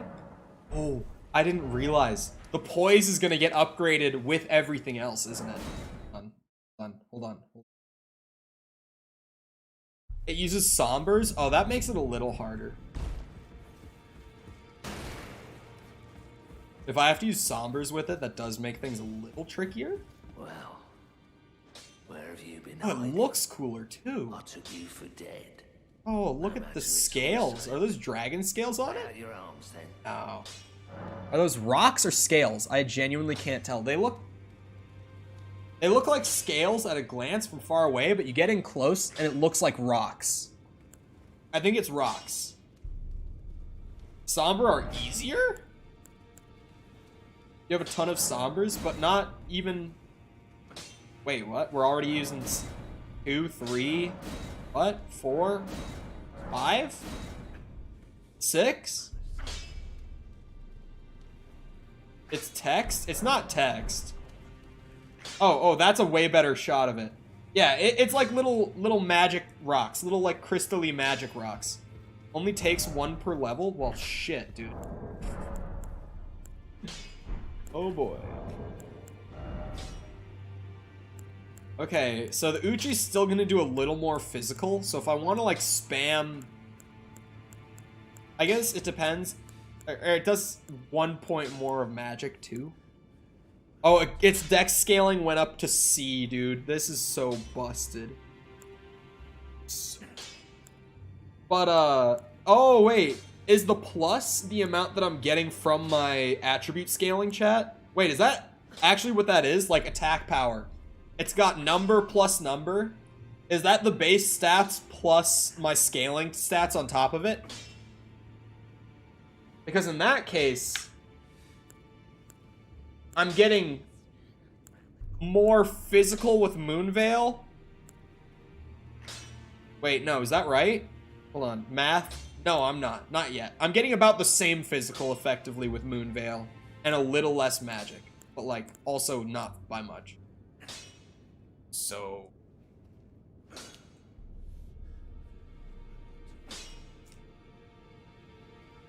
Stats scale with levels? Oh, is that the... Is that how much it's added from upgrades? No, because the base power is going up with each upgrade.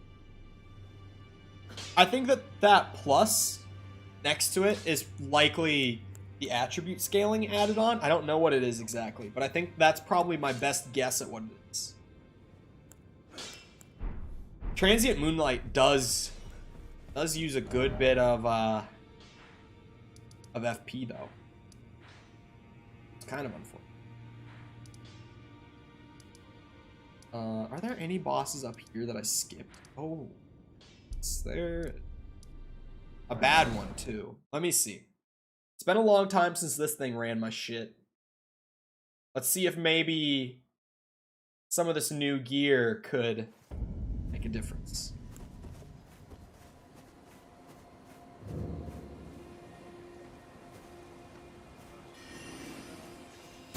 Ow. 651? Ow, fucking bitch.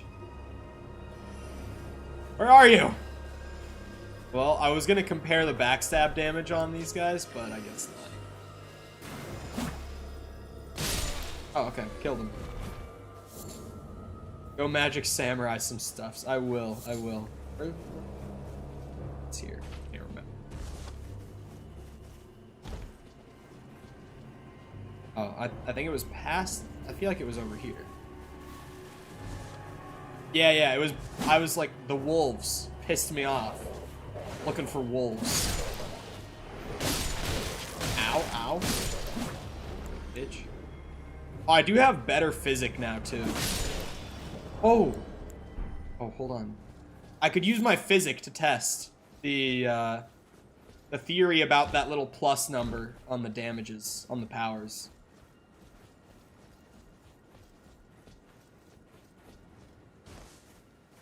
Probably won't be any more deaths for me to count. I mean, I was about to go and get rolled by a boss, most likely, but I think Mikkel's got the counter.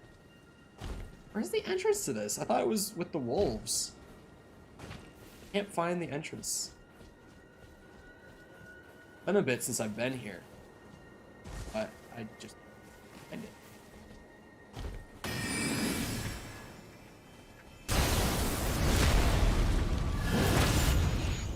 You guys ready for more disappointment tomorrow with Kenobi?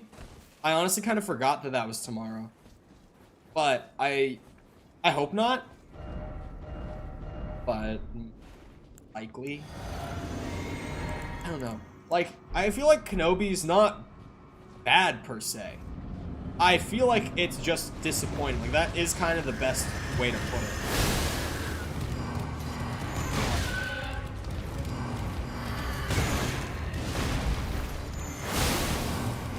Am I hitting 2 things of damage on it? Oh! This katana's broken. You should not have guided me to this. This is power I should not have been trusted with. Look at that!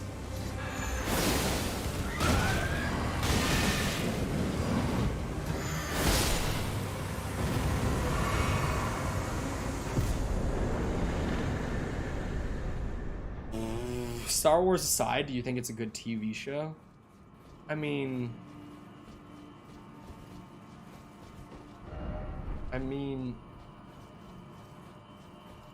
no, but like, I don't think most shows are good TV shows. Like, I'm almost known for my weird take on, like, I think TV is boring as shit. Like, I just can't watch TV, generally speaking. Like, the only shows that aren't like Marvel or Star Wars that I would say I genuinely like are like Dexter, Breaking Bad, and South Park. Like, I don't watch TV.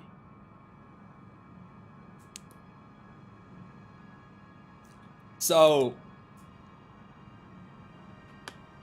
really, like,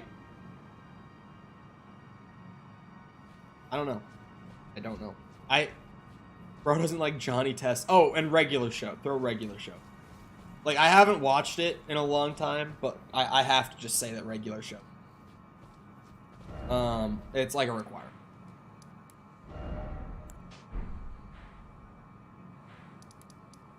What other bosses do I now just automatically hold the power to absolutely destroy? I left an Erdtree avatar? Oh, that's right. It was the first time I had seen one, in my defense. Hot take, I don't like regular show. Of course you don't. Of course you don't. Pickle! Tom! Kill it! Kill it! There we go.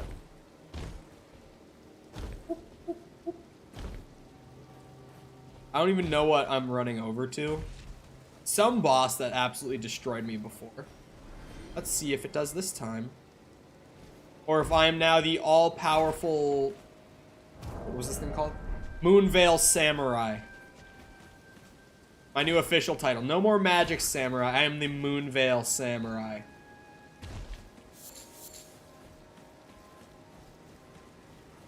Wait, those were all different bots?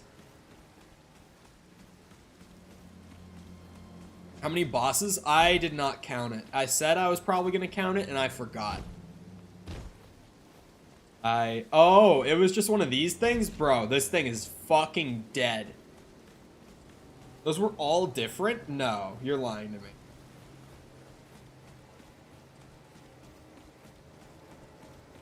Rick and Morty is mid too.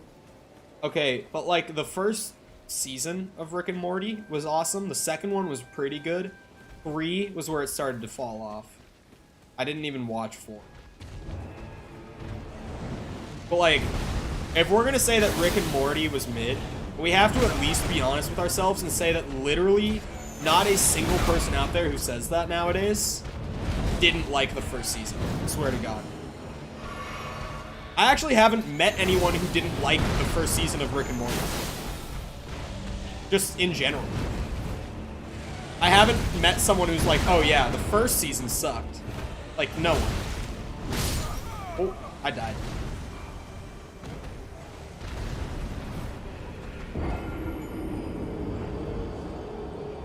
Bob's Burgers is mid too? No. Bob's Burgers is pretty fun. Like, Bob's Burgers is a genuine comedy. I don't really know a better way to say that. But you've got shows like South Park and Rick and Morty and Family Guy that all rely on like overly edgy, overly adult humor to like try to appeal to that audience and be like, haha, isn't this funny? Don't you relate to this? But like Bob's Burgers is genuinely funny. Like it doesn't have to do edgy shit and like say just wild combinations of words. I don't know how to really put that better. But like almost come up with new profanity in a way because they just like combine words into like these wild phrases and insults and shit. Like Bob's Burgers doesn't have to do that to be funny. It's just genuine. Like you have the depressed, awkward teenager. You have that fat kid who's like really awkward but also really funny and just doesn't give a shit that the people around him don't think he's like normal. They think he's weird. You've got like quirky little girl. She's the weird one. I don't really get her so much. But you got like the crazy over the top mom. And she's like got the weird Boston accent, which just makes her even funnier. And then Bob is like mildly depressed middle-aged man who just tries to make good burgers. Like, it's just genuinely funny. You know what I mean? Like, it's not trying too hard. It doesn't need to be edgy or use shock humor to get you. Like, it's just actually funny. It doesn't need to try that hard. What is attacking me? What was that?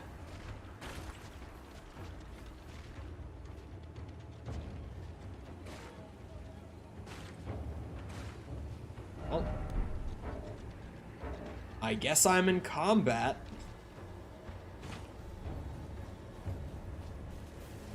I wish I could kill it so that I could fast travel. Oh, it's you. We throwing magic pots of fire now? Oh, my stutters. Whew. What is this? I don't think I've done this. Oh my lord!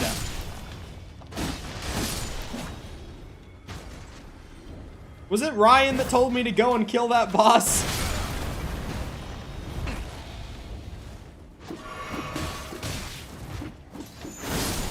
Ryan broke the build.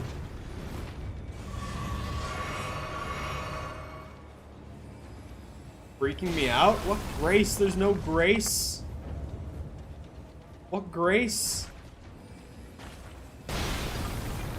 I will find next grace.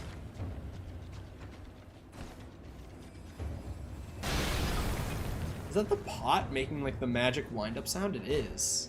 There's no one up there casting pebble or anything. That's just what the pots sound like, I guess.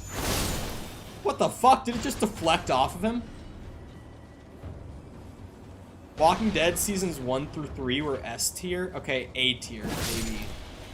And 3 was like E minus. Like, it wasn't terrible yet, but it wasn't really good anymore either. Seasons 1 and 2 are like, sure. High A tier. I'll give it to you. The rest, just nah. That's a dev note. What the fuck? Raptor dog with a collar on?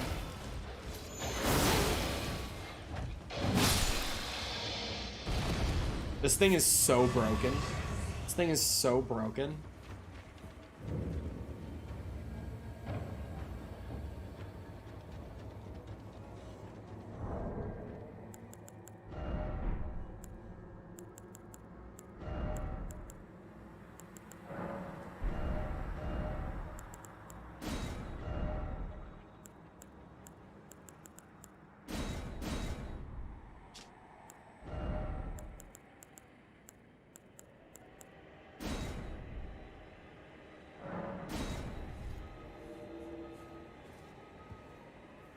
Oh, a pleasure Oh, to shit. see you. A pleasure indeed.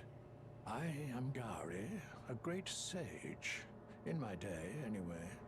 I'd hoped to ask a favor when one of your ilk came along. A strapping young tarnished, able to cross the scarlet swamp of Aeonia.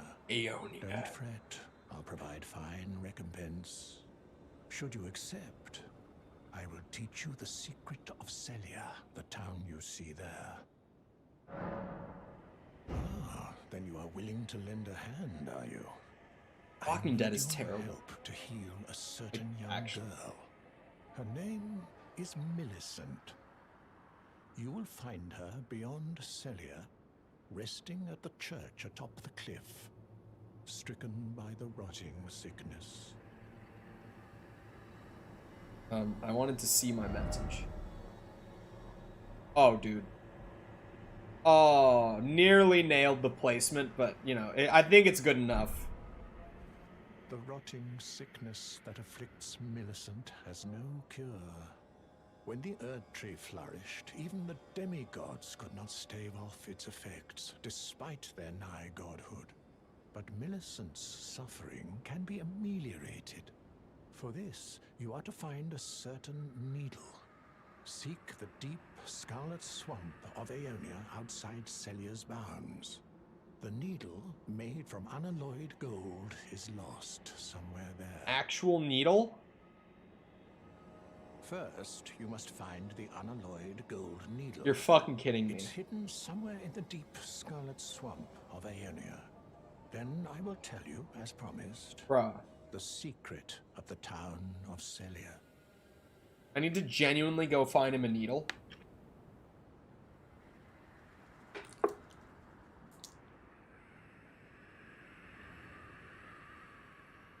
Who gave who that scholarship? Slippin' Jimmy is mid if it was fully ironic and terrible if it was serious. Slippin' Jimmy.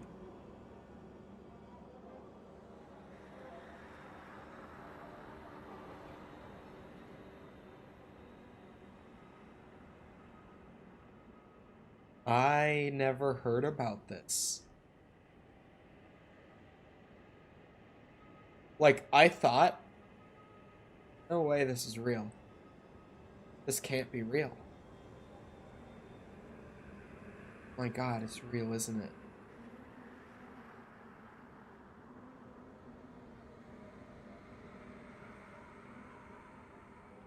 It's awful. Okay. Well, that's something.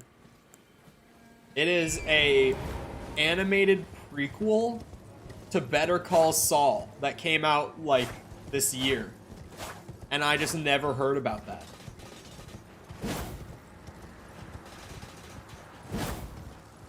You're telling me it's bad too?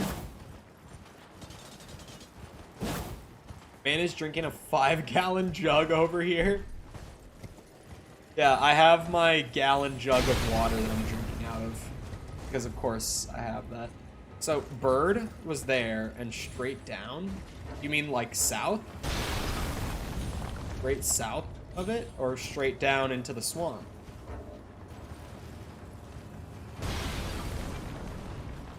Oh.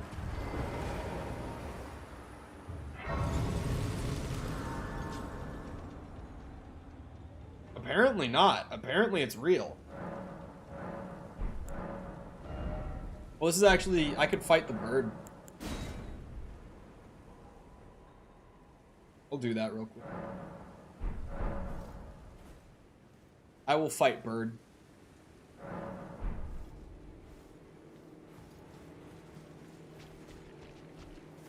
I think it was a fluke the last time. Like, I've killed these bitches without this fucking katana. Like, sure, he's a little stronger, but, like... I got this thing. I'm also a little stronger.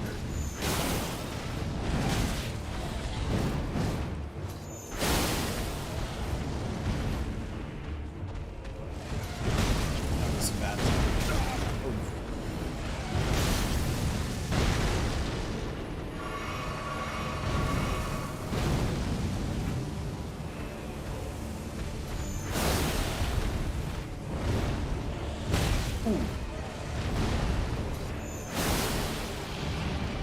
He has so much health.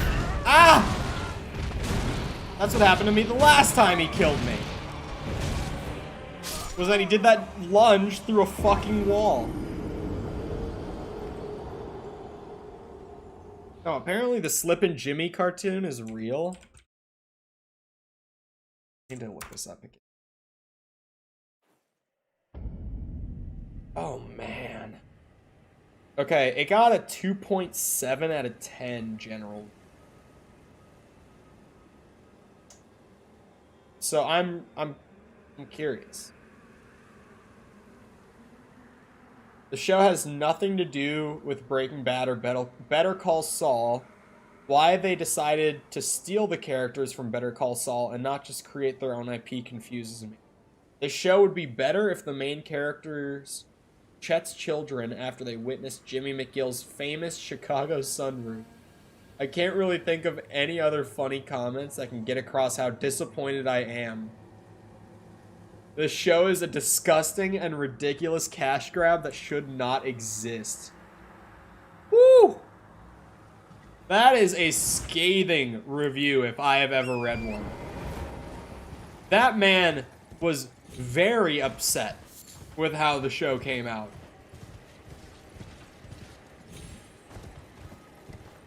Okay, maybe not fight this bird. Maybe I go find Needle, or maybe I try another boss here in Florida. Meantime. She's here. I'm in my basement ready to fight. My man hiding from woman again. Ah!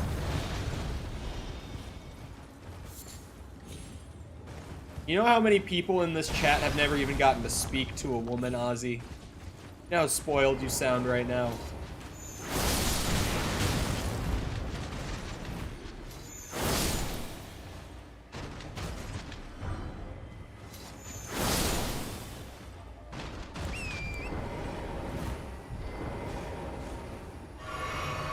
I had the Slip and Jimmy is not good video recommended to me. Damn. Like, people genuinely just do not like it. Like, how poorly could they have done? Is my question. Like, what did you do to fuck it up? I think I'm the only person in this chat that talks to women. Be sure.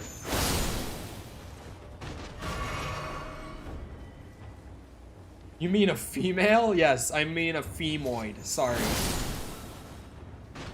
I gotta speak in gamer terms. My bad.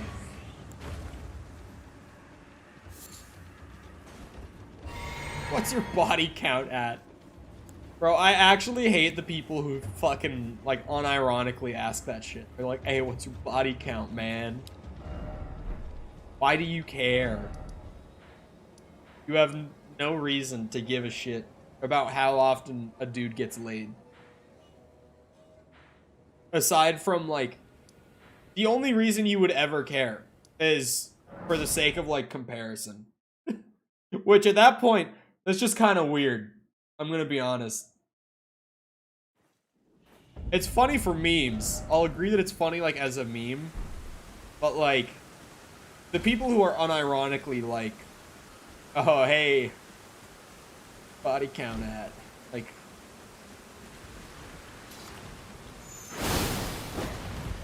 okay, can't attack them while they're coming out of the ground. Yeah. I haven't used Unsheath in so long, so this feels kind of weird to get used to again. Because the rhythm of it, you gotta have a feel for it. Because there's that pause where you have to actually sheath it. Then, like, an ever so slight delay once it goes into the sheath before you can actually use the move. And then, obviously, the move has its own, like, frame timing and shit. Just, like, the amount of time it takes to actually use. Holy farming, by the way. I just realized that these guys are dropping, like, a K each. So, get me back to that Grace real quick. Let me grab a level. I'll farm a bit right here.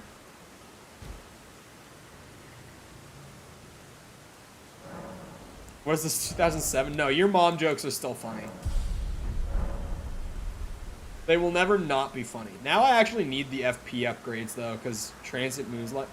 If I do want to spam this thing, which I do, I have every intention of spamming this ability, for the record. I'm going to need the FP increase. Like, I was already going to bring it to, like, 25. Now I have actual reason to.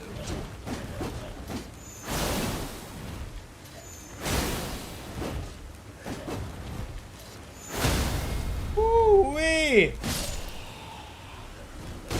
Oh, he got back up. I should have probably known that he would be up, but still got me by surprise. Wait, so what's my, my mind is at 23 right now, so I'll probably, yeah, I'll probably go to 25.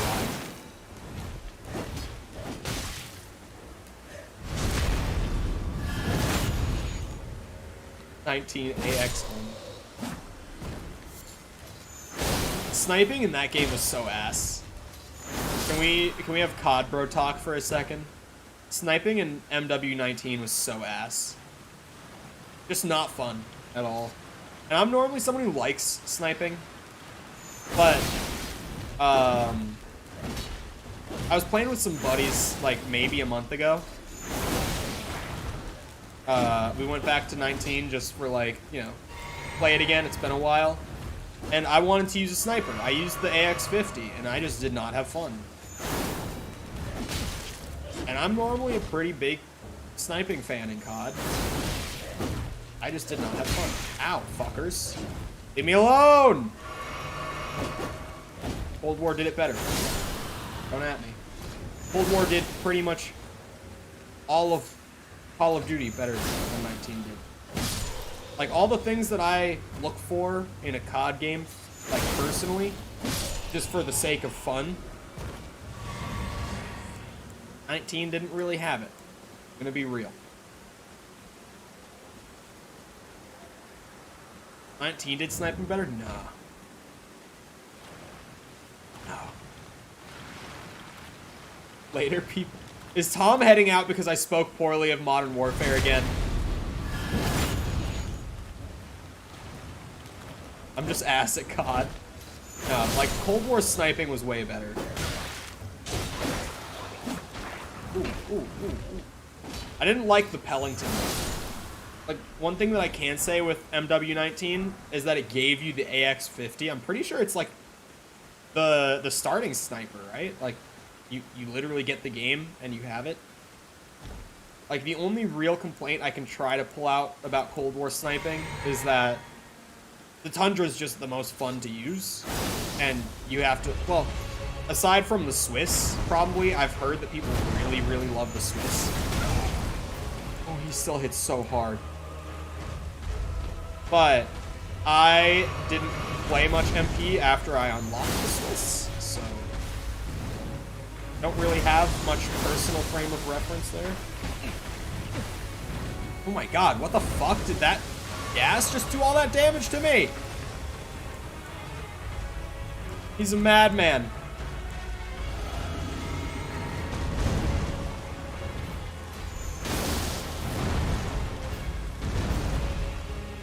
Oh my god, even with spamming my magic sword, I might be bested.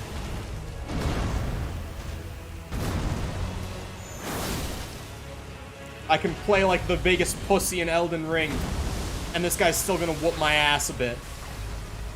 If not, just totally whoop my ass. Last good one was BO4, so there's that. No. No. Such a bad take. My job here is done later.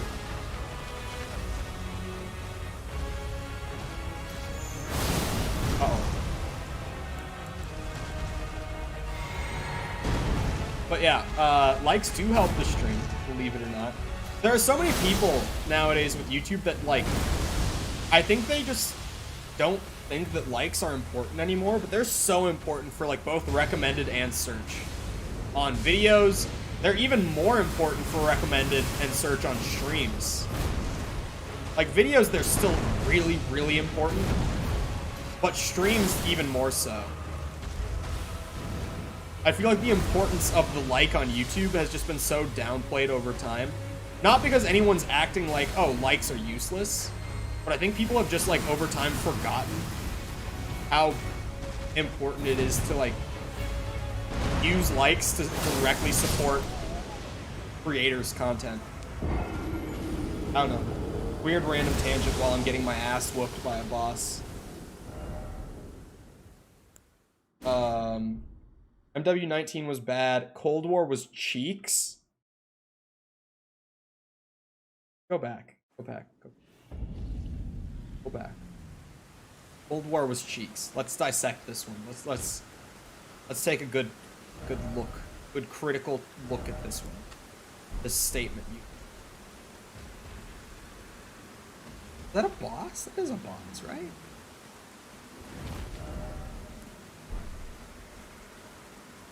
You said BO4 was the last good COD. I like BO4. I'm a BO4 fan. I'm known for saying that Black Ops 4 is an A-tier Call of Duty. Many would disagree. I find this to be the truth. But my other hot take between these two games is that Cold War is an S-tier Call of Duty. BO4 multiplayer is fun. Cold Wars is more fun. BO4 Zombies is fun.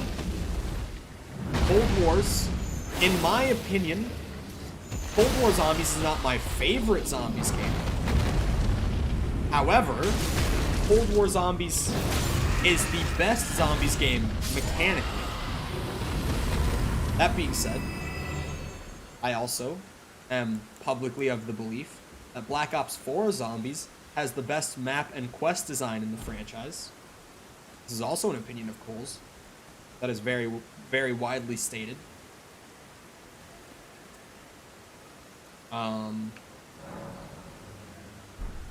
But there's like, you can have the best map design and okay mechanics, and overall, your game is still gonna feel like a chore to play if I don't actually actively enjoy your core mechanics. Again, I like BO4. Most people can't get behind the mechanics of BO4. So the map design is wasted on pretty much the entire community. Then you got like D Machina and Mauer, which are both like really, really well designed. I would describe them almost as like large scale BO1 maps. Like they play like BO1 era maps, but just bigger, right? Wow. Forsaken has some, I would say Forsaken has the worst map design in Cold War. It's not my least favorite map to play, but it definitely has, like, it's not even a competition. And to be fair,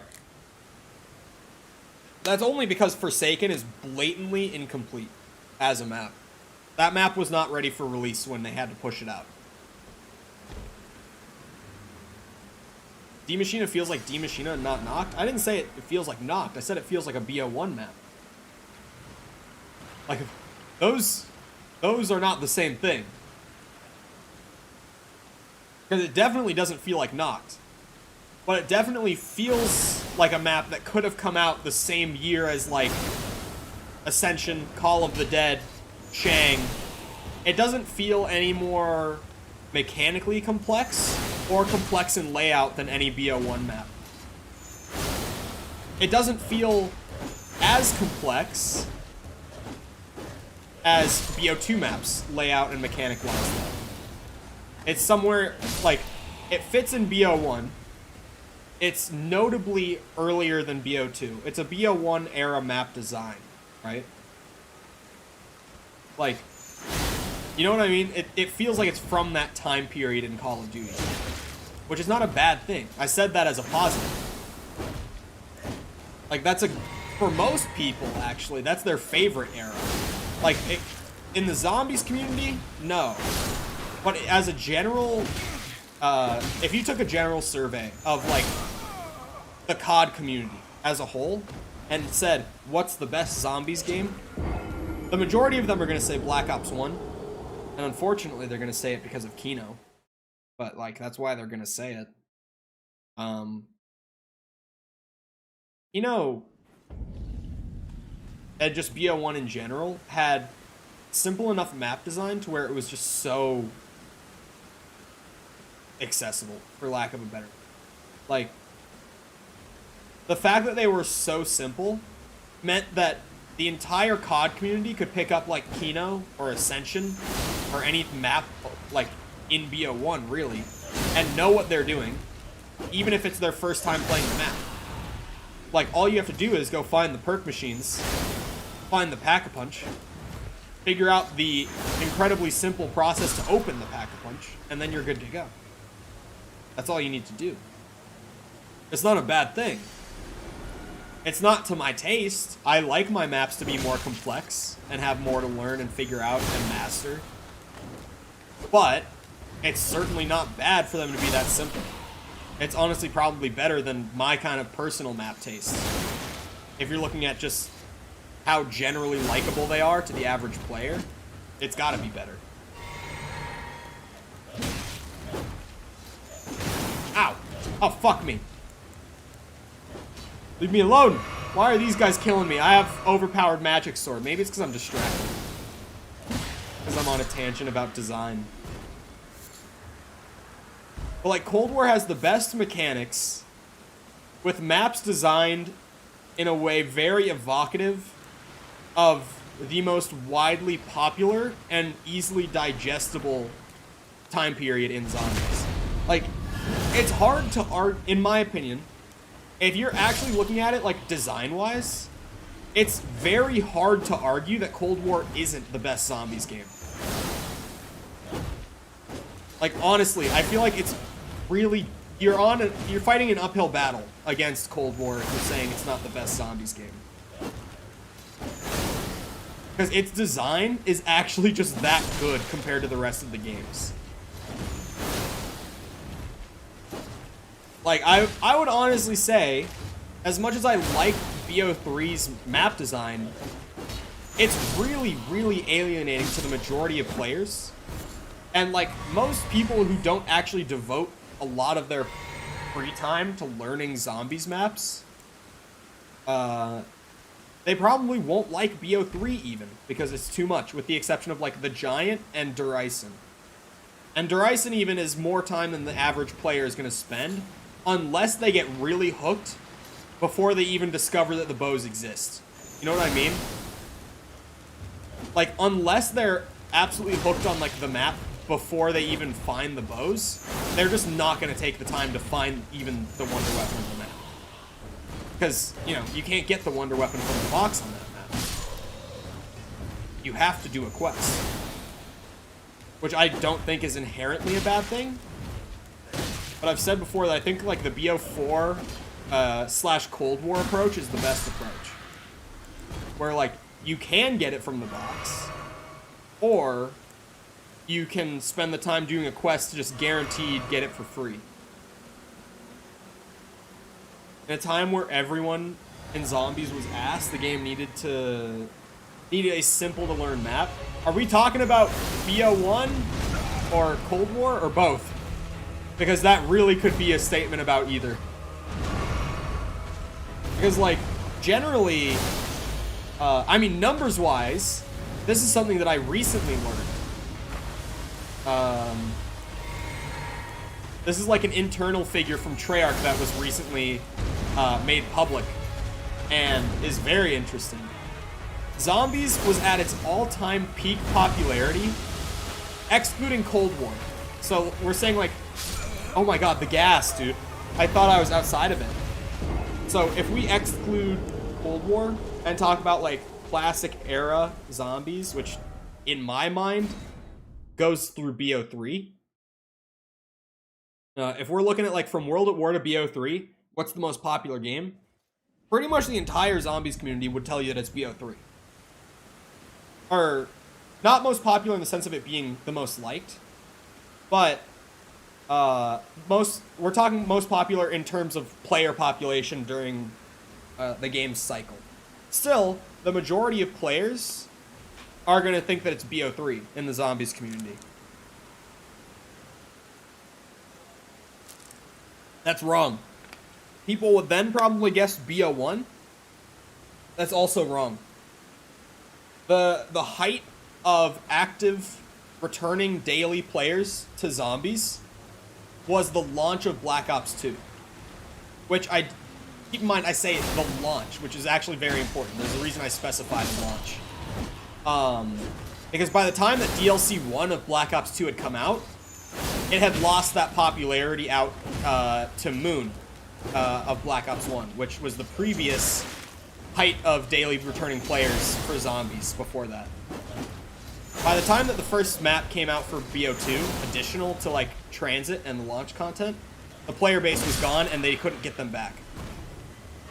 The reason that the launch of BO2 was the most popular was because of how digestible and successful in the community BO1 zombies was.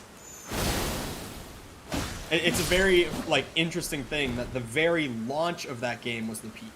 It's not just because, like, oh, new game, you know, hype. No, it's because the previous game was so successful. Keep in mind, I just said, before that before Transit, when I say that map, I mean Transit. Before Transit was the peak, Moon was the peak, which was the final DLC of Black Ops 1. Black Ops 1 Zombies grew in active player base throughout its entire DLC season, even though players had to pay additional money on top of the $60 for Black Ops 1 that they had already paid in. people just kept playing BO1 Zombies more and more as the year went on. And it's because that game was so good and so easy to digest for the average, like, casual COD player. It wasn't like you had dedicated Zombies players in BO1 making up that entire population. Like, it was because the multiplayer guys, at any point they felt sick of multiplayer, could just say to their group of friends they were partied with, like, hey, you want to just go play Zombies? Like, you want to just go play Moon, or or Ascension, whatever they might have said that one random day that you picked out of the hat. Like, it's because the multiplayer guys could play their MP, be bored for whatever reason, bored, frustrated, etc., and then be like, oh, hey, let's go play some Kino. Like, that's why BO1 Zombies was so popular. Because when I say daily players, I don't mean, like, players who literally got on to BO1 Zombies every single day. Like, if we're talking what Zombies game had the most daily returning players, like, day to day to day to day, that was probably BO3. In my experience in the community, that's when it definitely felt like people were the most dedicated to the franchise. Including Cold War. I would say BO3 was definitely the peak of, like, people who liked Zombies literally logging on every day. That had to be BO3. But in terms of just the amount of people who would play Zombies on any given day, the peak was the launch of BO2. And previous to that, even probably including the BO3 figures, although I didn't, like, study the table closely enough to really gauge that one, it was still probably BO1. Because I feel like with BO3, if multiplayer guys had gotten the deluxe edition of the game, then they probably still would, like, play multiplayer, get frustrated, go to Zombies, and play the Giant. Right, because that one you had to buy the season pass to get originally, and then, like, halfway through the year they made it like a $15 purchase. I don't think it was 15. I think it was 10. I don't remember the exact price, honestly. But they made it so you could buy it just on its own later in the year. But originally you had to buy the season pass to get that map. So you pretty much had to have the deluxe edition. You had to have spent $100 on the game. Aside from that, like, Shadows of Evil, if you've played Black Ops 3 Zombies, you probably know, like, that's not a map that your multiplayer guys are like, oh man, multiplayer is so hard today. Like, you want to just go kill some zombies? Like, Shadows is this elaborate quest-based challenge experience. Like, it is not at all this relaxing, like, oh, let's just go shoot some zombies kind of map. Not in the slightest. I think that's why, like, BO2 and 3 kind of lost so much of that casual player base that would log on from MP to play. And I think that's why Cold War did such a good job getting the multiplayer community back to playing zombies. Like, I know that there are so many Warzone streamers who have Dark Ether camo on, like, on their guns because they were willing to grind zombies for all that time to get it. Even though they're, like, MP Battle Royale crazed maniacs. They enjoyed Cold War Zombies enough to get that camo. I have no idea what he's talking about. I tuned out for 2 minutes and I'm lost. Probably, honestly, if you got lost, if you, like, were not focused for that entire thing because I was throwing out data, you would be. Data-based discussions in design are like, if you miss something, you're gonna miss everything that comes after it. Ow, fucker.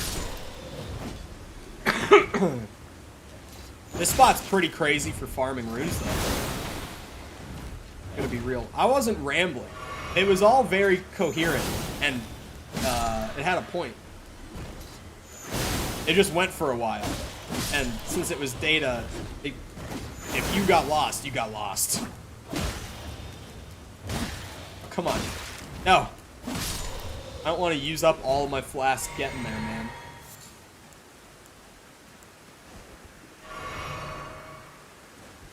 Shit.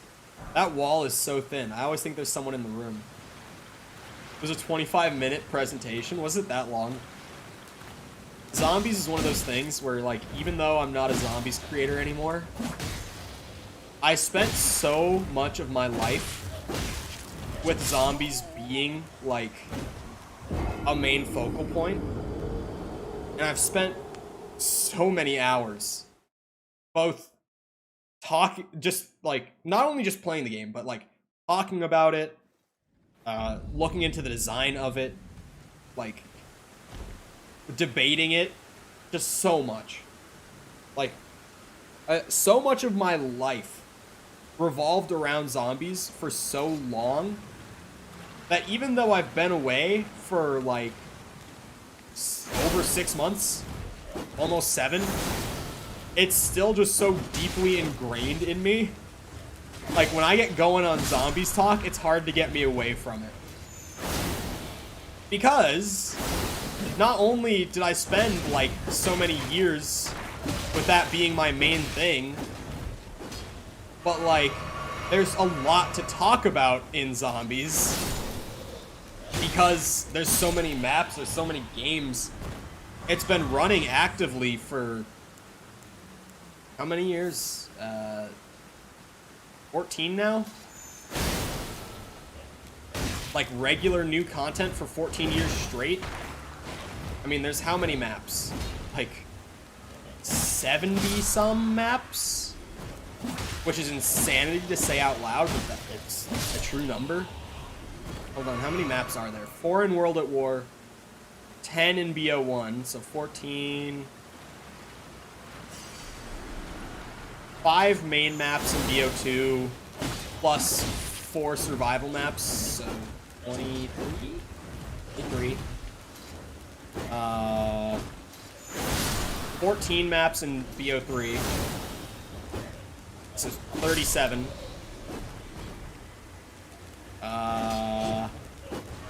8 in BO4. What was I just at? 37? 45. 4 in Cold War, plus Outbreak, which I'll just count as a map. Even though it's more of an experience, like a mode, I guess. I kind of think of it as being a map. So, I'll say 5 for Cold War, so 50. And that's all the Treyarch stuff. You start putting non-Treyarch in. 54 once Exozombies gets thrown in. 59 with Infinite Warfare. World War II has 8 ground-based maps, so 67. It has 3 Tortured Path maps, so 70. Is it flat 70? Oh, Vanguard has 2 maps right now, so 72. And it's about to get a 3rd. So the 73rd Zombies map is about to come out in, like, the next couple weeks, supposedly. There's a lot of Zombies content to get into and talk about. Like, you can see how not only just being a mode that is, like, known for being so addictive to just replay over and over again and has such a dedicated community around it, but, like, a mode with that much content to dig into if you are one of those dedicated fans who's playing every day, like, it's no wonder that that shit is so deeply ingrained into my brain, because it's like, every single one of those 72 maps that exists, even the one that came out after I stopped doing content on the game, like, I know how to play all of them. And I'm not exaggerating when I say that. I have, at least at one point or another, learned how to play every single one of them. And I wouldn't say that I'm, actually, I would say that I'm good at the new map that came out after I stopped doing content. Because if I took my my best game on that map and submitted it to the world record site, I just knocked my light off the side of my desk. It's whatever. I had forgotten to turn it on today anyway, so... yeah, I just found the way into the Altus Plateau, but I definitely want to clear out... I have a little bit left in Liurnia, and a good bit left in Caelid, and I want to do that first. Liurnia, though, it's like I know that some of it is reliant on me progressing quests as of right now. So I'm more focused on Caelid before I move forward. There's also the... Is it Nart? There's also this. I thought it was in Caelid. There's the Crater. So... You could submit around 5, and it would be top 2 global. Nah, I did a 50 run on Terra Maledicta. I don't know if I've ever said that out loud publicly, but now I have. I went to round 50 on it. Without Void. Because the Void was actually more annoying than the objectives on Terra. And it is also more annoying than the objectives on Duran Fong now. Because they added that one fucking special enemy. It should have been an enemy exclusive to Terra, but it's not. They put her on Duran Fong retroactively, and literally, like, I remember after Terra came out, I played it a couple times, and I was like, I would actually rather play Duran Fong because of this enemy. I went to play Duran Fong, and she showed up on, like, round 6. I was like, are you fucking kidding me? And the worst part is that once she starts spawning on both the maps, she spawns at least once per objective, and she spawns with, like, every 3rd group in the hub areas. Like, she spawns a lot. And when you're in the Void on both maps, she's a guaranteed she's a guaranteed one-time spawn on any round in the Void. And then on top of that, if you go into higher rounds, like I remember when I was playing a 50 run, she was spawning more than once per round. So I don't know at what point that starts happening, because I only did it the one time. Like I wouldn't want to do it again unless I was going for the record somehow. Or not somehow, but for some reason. But like, my opinion on the Fallout franchise, Fallout's an interesting one. I love 3 and I love New Vegas. I haven't played 1 or 2, but I really want to. I think 4 is bad, and I haven't played 76 because I don't think I will ever spend the money on that game. Like, I would feel like I'm doing the wrong thing giving Bethesda money for that game. Like, it's one of those where I feel like I can't buy 76 on principle. Does that make sense, or is that weird? Is this one bot or more than one? I actually can't tell. Okay, that's one. The first 2 messages came in quickly enough that I thought it might have been 2. It's pretty good, IMO. I've played it. I've got a good buddy who bought it, and I played it at his place because he's on Xbox. He was on Xbone at the time, which is why I said that kind of weird. He's on the newer one now, the Series X. Yeah, I don't think I'm gonna give them the money for that one. Like, I know they've been updating it to try to bring it to a better state, but it's like, I can't, in good conscience, give them money for that one. Especially because, like, a lot of it's built off the framework of Fallout 4, which I already didn't like. Like, yeah, 76 is certainly not a game that I would enjoy if I were to buy it. Like, even after all the overhauls you could think of, I don't think the base of the game is something that I could grow to enjoy. Like, there's certainly an audience for it. Like, there's an audience for anything, right? I don't fit into that audience, though. You know what I mean? Like, it's just, I don't. There's games that I just have to be like, it's probably fine, but it's certainly not for me, and that's one of those. Like, 76 is just not going to be my thing.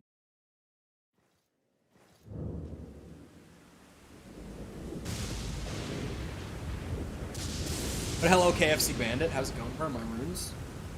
This boss is still crazy strong. There's no way that I stand a good chance with the dragon up here, but I'll give it my best shot. We'll see what happens. Battle off. Ooh, big stutters. See it. But okay, Mr. Dragon. Oh my god. Chat, I had Chinese food last night.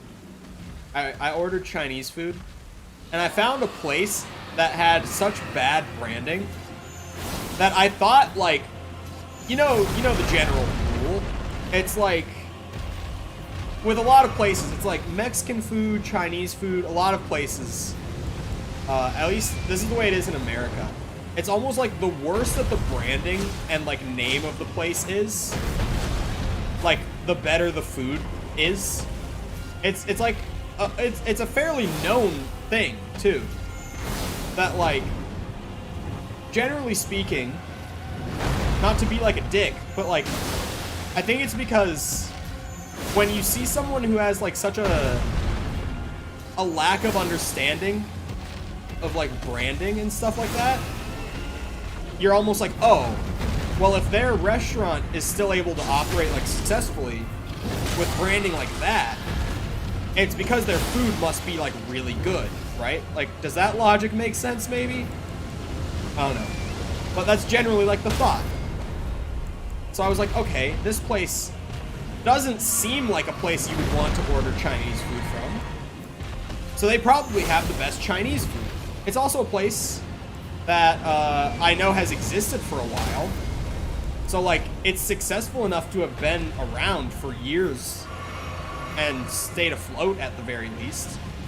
Like, it must have good food, right? It must. I ordered it. Oh my god, chat. Not. I'm not exaggerating when I tell you, it is the worst Chinese food I've had. Their fried rice, and I say that with air quotes, but I'm fighting a boss, right? Their fried rice was an insult to Chinese fried rice. I couldn't believe it. Genuinely. I was like, what the fuck? When I was eating it, I was like, this is not fried rice. You guys, I don't know, it seems weird when I say it out loud.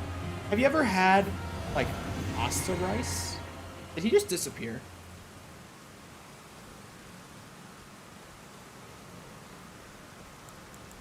Like, do you know what I mean when I say pasta rice? Like, very thick. It was yellow. It tasted like buttery. Like, you know, you butter pasta. It tasted like the rice was buttered. There was no, like, pork in it.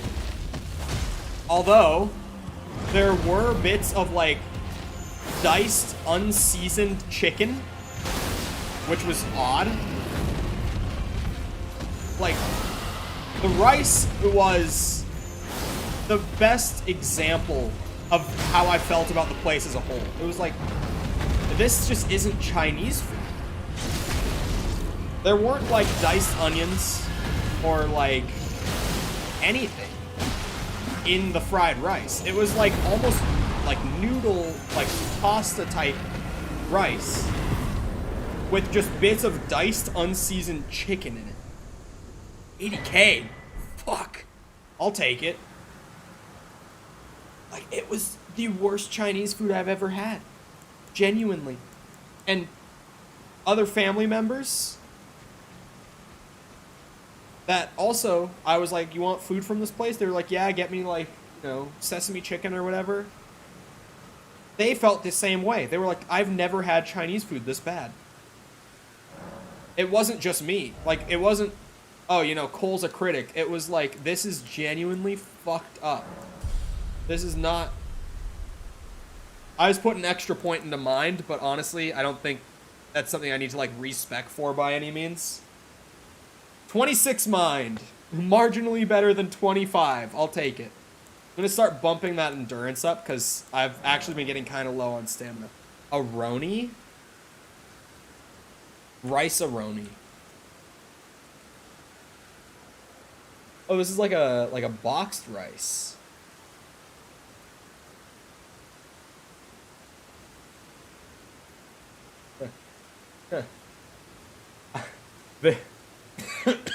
This might be it.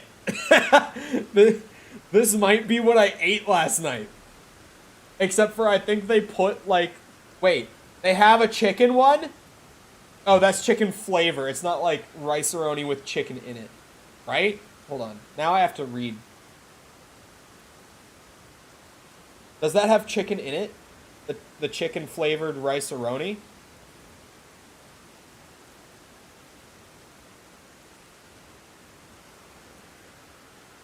Because like what I'm looking at, the only thing that's throwing me off is like, it looks like there's little green spices in it, and I can't really remember if there was that in the rice I had last night. But like, this looks like what I had last night. Genuinely, they might have served pastaroni as their rice. Or rice-a-roni, sorry. I saw that there was another thing that was pastaroni. That might have been rice-a-roni. Also, this was not a boss. This was just a dragon. That's not a boss, I guess. I know there's a boss up here. I could try my luck. I don't expect to do well. But I can certainly try. This guy right here.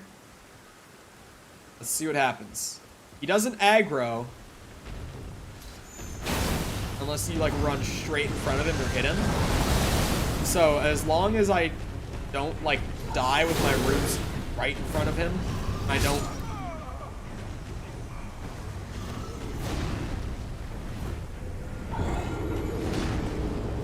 Okay, I'll give that another shot. I don't think I gave that a good enough shot to be like, nope, coming back later. Mickle said first try trust because he just wanted to... He's still trying to get the death counter up, even after me finding this broken katana.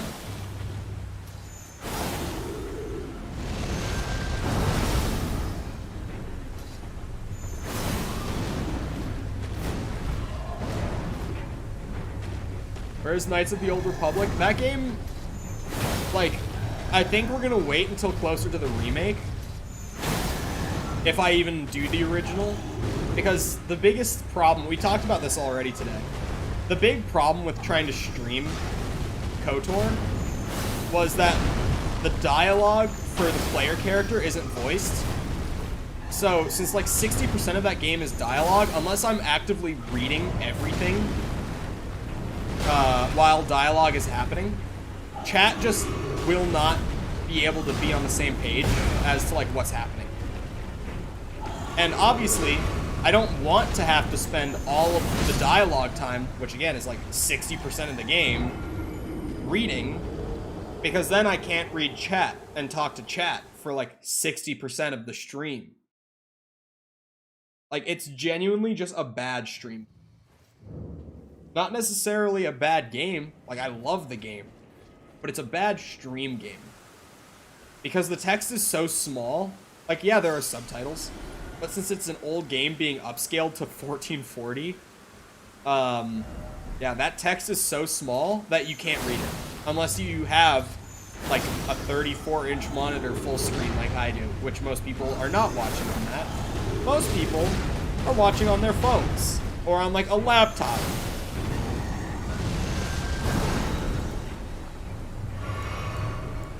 Yes. Oh, Black Ops Cold War. Ow. Elden Ring. Smile. Elden Ring good.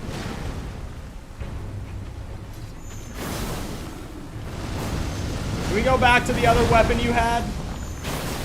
I like the long dagger thing better. Fuck off.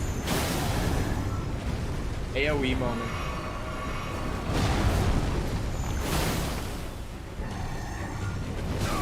Fucking shit, that timing. Streamed Elden Ring non-stop. Where were you complaining with Red Dead, huh?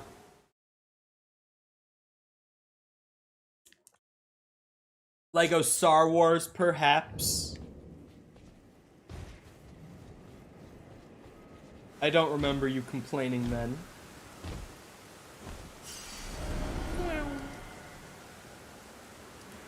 All the time? No. What? Others did complain with Red Dead. But you. Not you. I want fresh content. I mean, this, as far as the formula has been going, this is still fresh content. Because these 100%, they've been going for like 30, 50 days. I'm just going to go to the no, I don't want to go. Hold on. Maybe I start doing the list in Caelid and see if, like, working my way through, I can kind of, like, work my way up. I did the cemetery shade there already. Caelid Catacombs, is that an area I found? Yeah. I was like, I thought I just did this today. Caelid Catacombs. Where are you? He doesn't have, like, a named location. I have to actually use a map.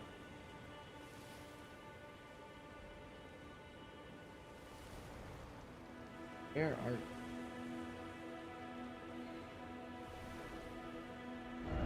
Hold on. Where is that? Oh. Wait. It's like... There. He's, like, here. He is in the swampy swamp. I wouldn't care if you played Happy Wheels. Okay. I've said it before, I'll say it again. We have to find a balance between, like, games that are fun for, like, returning community, who is, like, that portion of the viewership who's like, I don't really care what game we're playing. I'm just here to, like, hang out with the community, like I said. We gotta balance, like, that with discoverability, though. So shit like Happy Wheels is, like, would be funny to stream with current community, but, like, current discoverability YouTube-wise?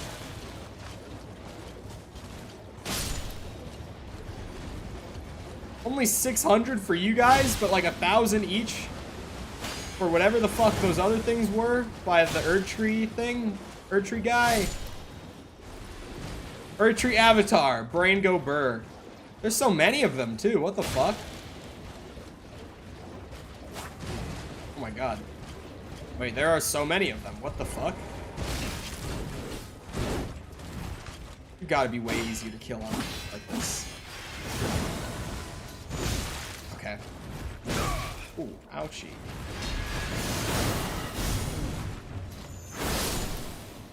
Come on. Stutters, please, not now. Not very much easier to kill on foot, actually.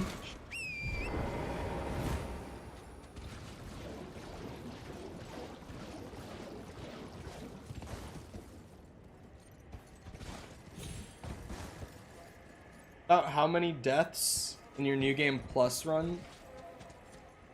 In Souls? What? Huh? Like in all of them? Because I don't know the answer to that. Because we've skipped to Elden Ring now. Because that's what people wanted. I was like, that's the boss, right? That's who I'm here for? Physic? Oh, fuck off. You do not get to summon ashes. I am allowed to do this. Wait, did he just buff them? I thought he just did like an AoE. Did he just shoot an arrow? No, this guy.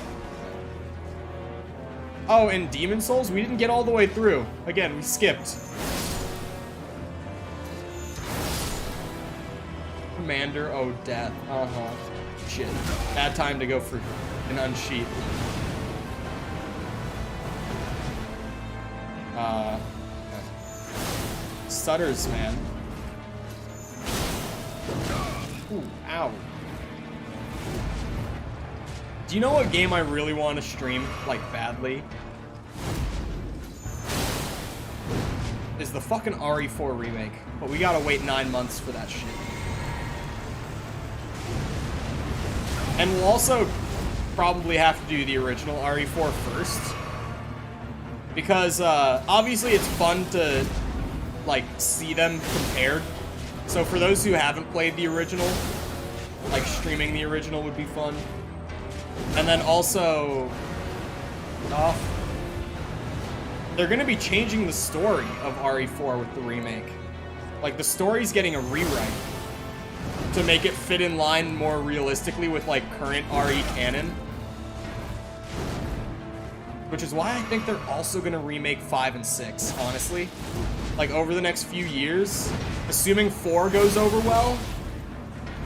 It seems like the only reason they're remaking like literally all of the old games is because they're trying to like fix up the wild shit that happened in canon.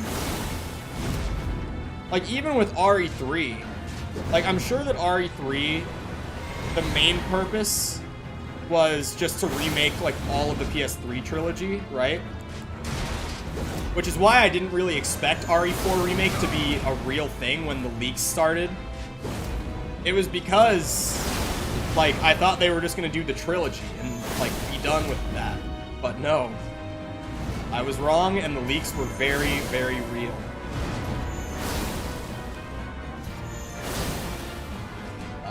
Still has a bit of health to go, eh? Oh, fuck.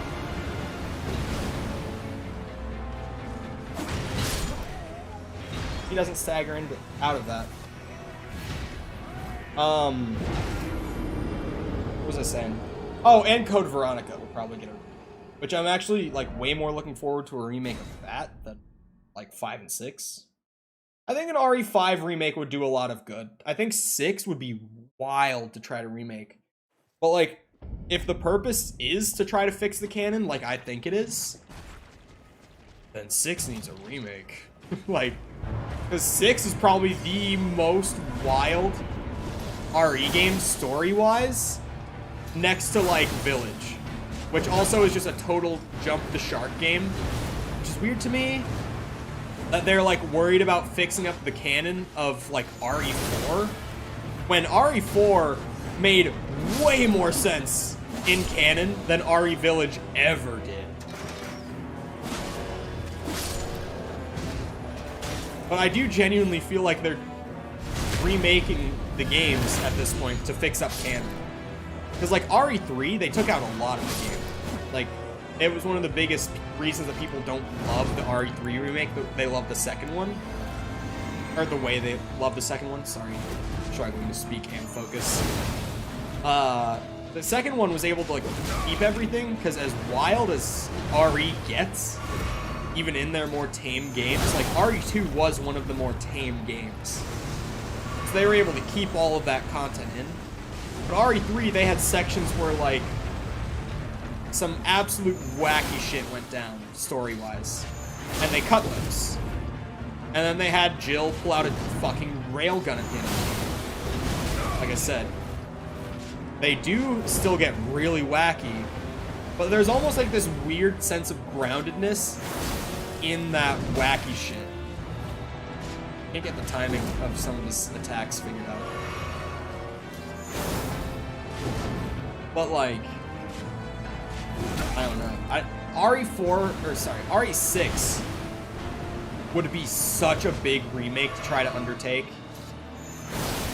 Like, I'm surprised that that game was ever as big as it was. Like, looking back at it, I'm like, holy shit. Like, I know that 5 sold really well, but the amount of, like, budget and resources that would have gone into developing all of 6's content is crazy to think about. No studio nowadays is making games as big and as ambitious as RE6. Like, as much as the community hates RE6, that game had so much content. It tried to do so much for the story and the world of Resident Evil. As wacky as all that stuff was, and as jump the shark as that game felt, like, the ambition was unreal. You see that so selectively. I shouldn't say you don't see that, but you see it so selectively. With shit like Elden Ring, RDR2, like, you see these selective games that do really try to go that absolute insane mile to make something crazy impressive, but you don't generally see it anymore.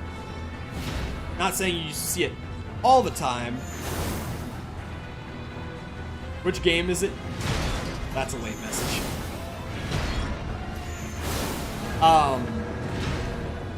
But I mean, like, RE6 had 4 campaigns. Like, it had 4. It had 7 main characters that you played as throughout all of the games. Or throughout all the campaigns. Not games. The game.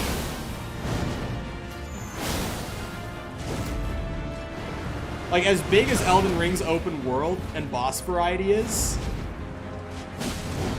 like, RE6 is huge. The DLC was crazy good. Yeah, I can't remember the name of Souls 1's DLC, but it is really good. Oh. Funny Guy's Needle. It's Crack Needle. You haven't even seen 80%, but I've seen 60.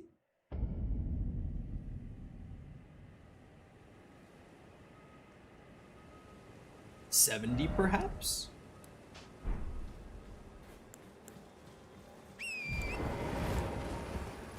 Like, I'm not trying to say that RE6 is a larger game than Elden Ring, because that's dumb. Like, if anyone tried to say that to you ever, you should publicly shame them, because they look like an idiot. But when you compare Resident Evil 6's scope to the games that came before it, that difference is larger than the difference between Elden Ring and the games that came. Does that make sense? Like,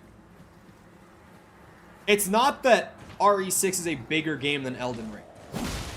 It's that RE6, compared to its predecessors, it's a much larger gap compared than when you compare, like, Elden Ring and, like, Dark Souls 3. Because Dark Souls 3 was already huge. Like, it was already a really big game. Resident Evil games were known for being, like, you know, 5-hour experiences. They still mostly are. RE6 is like a 30-hour experience. Like, it's the comparison between the game and what came before. It's like, yeah, Elden Ring is like a 150-hour game if you do it all. But like, Dark Souls 3 was already like a 50-hour game. You know, like, it's the difference between two, not so much just a straight comparison. Because like 30 hours of content has nothing on 150. It's the comparison between what that series typically is and what the new entry becomes.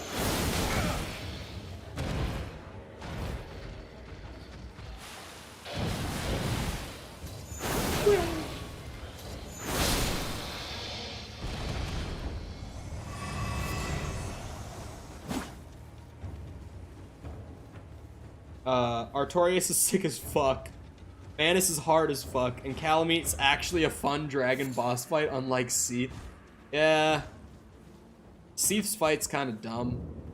Oh, I didn't like.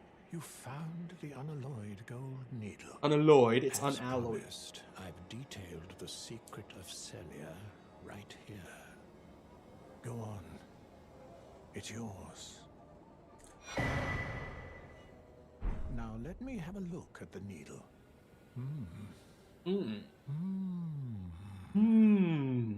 Well, this is a marvel indeed.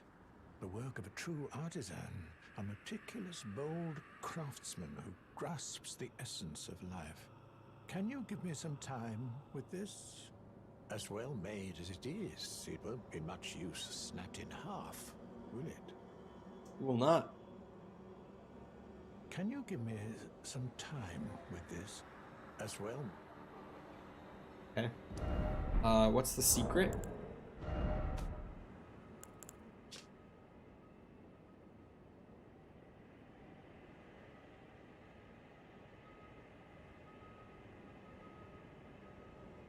Light 3 flames atop the candle towers. Break the seal. Is that in the town? Is it a seal to the town? Or is this like a secret within the town? Because I kind of thought that I had to do his thing to enter the town in the first place. But the way that that message is kind of makes me think I could have entered the whole time, but there's something in here that I need to do to find like what's really here. Know what I mean? Oh, hi. Have you been there the whole time? Are you a ghost? Or are you just that magical? Could have entered the whole time? Yeah, that's the vibe I'm getting now. Ow.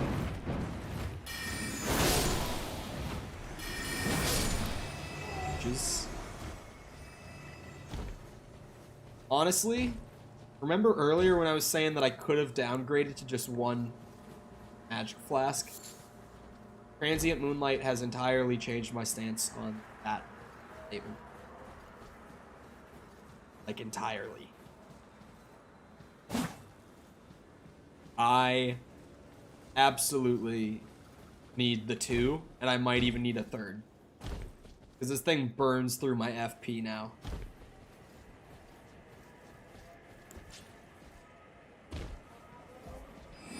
Even with me upgrading all the way to 26 mind, like, I'm just using so much. I need those refills, man. Yep. Oh. I knew where he was because of that. Also, doing this is hilariously fun. Barely even upgraded Moonveil. Yeah. When Int is magic damage, right? So scaling that will scale Moonveil a lot. I get to these towers. There's a place where I can.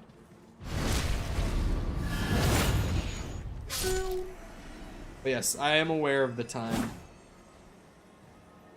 I need to progress a quest line still. Wait, acquire materials? Airfly. Bitch deserved it. There's some grace. That's what I need. Obstacles. So I think I need to progress quest lines then to be able to do this. Whew. Past the 40-hour mark, and I got to level 78. I leveled a lot today because I think at the start of the day I had 20 mind, and I got to like 26 mind, and I put 2 points into endurance. So I think I went from like 70 to 70 just today. Yeah, I farmed some runes. I don't regret it though. And we got the fucking Moonveil, so that thing's gonna make bosses way easier. And normal enemies. It already has been. Anyway, I hope you guys enjoyed. If you did enjoy and you happen to be new around here, you haven't done so already, feel free to go ahead and leave a sub. Come back and hang out another time. We always like having more people hang out, whether that's chatting or lurking. We just like having more people here. It's more fun for everyone that way. And looking for more live Elden Ring content of someone like me who has no idea what they're doing, going through for the first time, then yeah, I got it. Anyway, also if you haven't done so already, and you feel like helping me out, doing me a favor, feel free to go ahead and leave a like on the stream before you head out. It helps me a ton, a lot more than people think, because when the stream turns into a video and goes to like recommended and search and all that, it actually helps a lot to have that extra engagement just to push it a little more. So I'd really appreciate it if you haven't done so already. Other than that, if you're looking for links to anything else, like my Twitter or our Discord server, anything like that where you can kind of engage with the community outside of just the streams or videos or community posts on here or whatever, I guess just outside of YouTube, then those links are pretty much the main two to go to. But there's others down there as well for anything you might be interested in. Other than that, though, once again, I hope you guys enjoyed. I'll see all of you guys back here next time, and I hope you all have a good rest of your day. Goodbye.